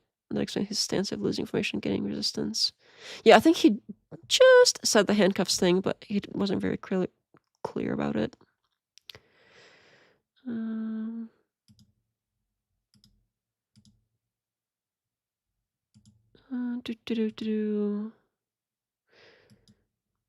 All right, let me carry on here. Oops. It's been a little buggy with, like, when I hide things, sometimes seems to remain. A piece of it seems to remain on the screen. Gotta figure that out. That's good. A lot of, I mean, that's okay. Okay, so get an A for that one, at least, maybe A minus for that one. I mean, yeah, I guess so. I guess so. That's a Okay, little bar, thank you, teacher. Thank you. Okay. If you sequenced, okay, so let's think about. I mean, you agree that DNA creates like proteins eventually, DNA to RNA to protein, right? Yeah, I agree. But do you agree that one DNA strand is more complex than the internet system of the world? No, of course not. You don't think so? No. It's a 4-digit code. All our stuff's all binary, zeros and ones. DNA is, CATG, 4-bit, which is many times more complicated. And there's a whole string of them. One cell in your body, if you tie the DNA to strands together, stretch it out, it'll be 6 feet long. If you put all the cells in your body, the DNA, and stretch it out, it'll go across the solar system twice. That's a pretty complicated code to make a human. It's a lot. And people It's a lot can of pass cells. that on to the next generation in a very fun way. Okay. And so where's the information gained? Show me a bacteria that gained information besides losing something so they can't be handcuffed. Okay, so let's say so you can basically do DNA sequencing, you can do RNA sequencing, and we can also look at proteomics. So proteomics is the way that we can actually see through basically liquid chromatography and mass spectrometry. We can actually see if there's actually new proteins that are actually inside the cell. So if there was a cell, okay, that we had, and we did this analysis and we looked at all the different proteins that existed inside of this cell, and we did a directed evolution experiment where we change the DNA and now it's become resistant to this antibiotic, and then now we do the proteomics at the end, so before and after, and there is a new protein that's present. Do you think that is new information that cell has? You're saying there's a new protein that is present in the DNA. There's a protein in the DNA in the cell. So there's a new protein in the cell that is present, and you're claiming this is because of the mutations that accumulated, the changes in the DNA code. The changes in the DNA code created a new protein, or they allowed the new protein to come in, or they created a new protein within the DNA changes itself. Yes. Would you say that is a new amount of information that is created within that evolution experiment? I'd like to see the scientific proof that is the case, and even then, I'd like to examine it further. Is there something else? I'm getting cramps. I drove to Indiana and back twice, and I'm tired. I should get some more magnesium. Wait, what? I mean, there's nothing wrong with getting cramps, especially at that age. I mean, I get cramps and I get tired, and I am actually rather tired. And Yeah. Is it okay if I take a vitamin today? it was just so sudden. It seemed like it was all part of the same sentence. Like it just flowed together. Like he was saying something completely different, and he switched to like this like random meta thing about how he's feeling or whatever, and it somehow, I don't know, it was kind of funny the way it happened. I was surprised by that. Did I get a vaccine for my muscle cramps? Would that be okay? Again, if you can run, are you trying to change the subject because you're scared? Or No. is I'm this- just pointing out my Okay. I'm slightly You distracted. can, yeah, you're My just distracted. my sense of humor is cramping. And it's probably magnesium or potassium deficiency. But I think we should start giving everybody vaccines against muscle cramps. Let's everybody line up. Yeah. Okay. Yeah, just against communicable diseases and to keep everyone safe. Just like how Well, you were safe because of the polio vaccine when you were a kid, and you got the polio vaccine, and now you're denying that same ability for other kids in order to try to spread Bring it- disease bring and it- harm to other people. We'll get James's channel shut down You're here. so We're not mad. gonna You're do so mad, dude. You're just crashing out. that. It's crazy. I'm having really a lot of fun. Okay. No, you're not. I'm not. You know We have what I think. a You know little what I time know. You left. know. I hate to jump in, but we have a little time left before we go to Q&A. If you guys want a chance to draw together some of the threads from this debate, I can give you that maybe in like a 2-minute close. Oh, good, finally. I don't think we'll do the Q&A. I'm way too tired for that, and I think we usually don't really do them unless there's something very interesting in them. Would that work well? Yeah, I love your closing statement for how proteomics, how what you're talking about. Like we're talking about the same thing for the last 30 minutes, trying to understand your ability to understand microevolution, which is the only thing that exists. But I'm trying to ask you questions specifically about microevolution, and you are not understanding it, and you can't even like engage with the idea that a new protein can be made within a cell based off of DNA mutations within that DNA of that microbe. Is that your You're closing? claiming that this happened. I said I'd like to see that. I'd like One to sec, analyze just, that. all right. So when I was saying like 2-minute closings, I was meaning like at that point when I said it. Was that your closing, Craig, or was that your just the last remark before going to the closings? You don't know. Okay, Whatever he we'll go needs. If he wants to take my 2 minutes to basically understand and say what proteomics is and understand like what a protein is and where it's coming from and how it's actually created. I mean, he's denying now that DNA can't make a protein, or Okay, he's is this your skeptical that exists. Okay, so was that your closing? I mean, let me put it Sure, more clearly. We're sure, going go to go ahead. into closing statements. So if you talk, I'm assuming it's your closing statement. That was my closing statement. Go ahead, Grant. Please tell Okay. us. I will stand my ground. The Bible clearly says all living things, plants, animals, everything, will reproduce after their kind. He's right. Bacteria always have baby bacteria. He's No right. exceptions. Can't I can't explain shut it. him off. It's my turn to close. James, shut his mouth off. He doesn't learn. Right. I've had Someone else's students closing. I've had students had to send out in the hallway or send to the principal, just like him. Can't shut up. No, it's my turn to talk. Okay. Okay, I understand that interruptions are annoying. I'm not a fan of them either, but it hasn't been that bad. Like, he's said kind of a snarky thing here and there, which, I don't know, that to immediately go like, oh, mute him for like one snarky thing here and one snarky thing there. I think that was like a total of 2 interrupted like snarky things from this whole debate. I don't think that's that bad. Like, for how these normally go, that's not bad at all. So I think he's a little sensitive with the whole, oh, mute him thing. That's a little cringe. Oh my goodness. Okay, if there was something in the chat for me, let me know. But I think I'm not seeing anything that's specifically for me. But if somebody wants me to read something, you can highlight me. All we've ever seen in the history of the world, before we had microscopes, it was animals or plants. They always produce the same kind. Varieties happen. There's over 1,000 varieties of apples people have selectively bred. They're still apples. We've never seen it go outside of apple to anything else. We've never seen bacteria go outside of bacteria to anything else. A bacteria having a new protein in itself. First of all, he didn't show me one. I said I'd like to see it. I didn't say I didn't believe it. I said I'd like to see it. I'd like to analyze it before I talk about it. But if it happened, it's still a bacteria. It's not a new kind of creature. It's still a bacteria. Why should we use that to force all the kids to learn bacteria can turn to whales if you give them a long time? Why should that be mandatory? Anyway, so no, I stand my ground. The Bible is scientifically accurate. Animals and plants and bacteria always produce. So he's not answering the question and sort of like repeating what he was saying earlier, which is interesting, I guess. After their kind. Not.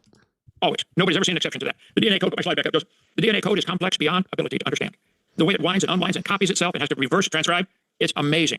I can glorify God for the amazing design in the DNA code.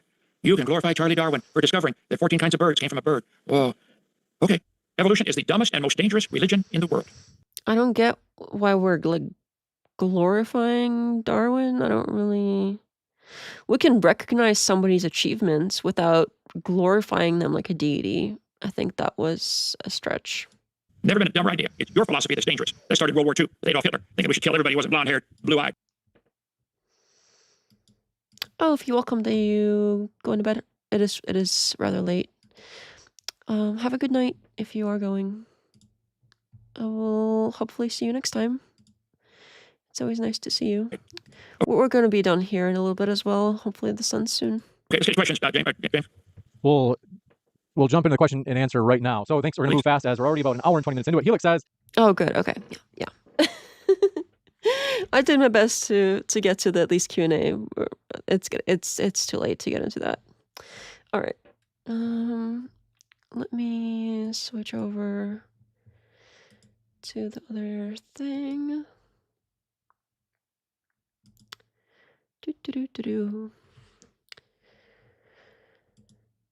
Dear Darwin Jesus, thank you for the birds.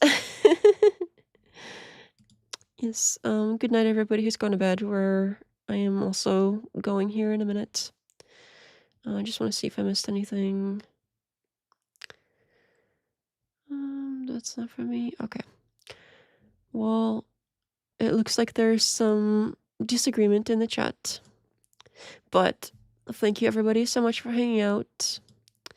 And to everybody I haven't seen before, welcome. Hope to see you again next time as well. Slashi, Saitama, everybody else that is new, nice to see you. And I suppose, so there is a poll. I discussed it in the beginning of the live, but the last poll I put up, let's see if we have any changes. So the next thing it looks like it is by a few votes, it is the latest whatever debates react is still ahead of the TPUSA thing, which is okay. We will still get to the Erica Kirk TPUSA thing regardless, and maybe that will just have to be like a regular released edited video versus a live, but we will be, unless something wildly changes in the next I don't know, 2 days or so. Unless something wildly changes, it looks like we're probably going to be doing the whatever debates react. We're going to try to continue where we left off with this one here. The Rachel versus, I already switched away from the screen, but the Rachel versus feminist conservative Driana Sixto debate, whatever debates 26. That's what it's called. They always have to put feminist in there, don't they? But I think I already harped on that earlier. Basically, most Americans are feminist if you define it as everybody should have equal rights. So basically everybody's a feminist by that definition, which is kind of loses its meaning at that point, but it is what it is. Anyway, it sounds like we'll probably be doing that unless something wildly changes. So there is a poll if you want to have a say. Let me know. But besides that, everybody have a good night. I had fun. It was nice to switch topics once in a while and get something different. It's been fun. I've enjoyed it. I certainly am glad that it's over. I'll say that. I'm glad that it's over. But it was fun while it lasted. Sort of. It could have been more fun, but it was an okay amount of fun. I had fun. Um, yes. Goodbye, everybody. Thanks, Phantom.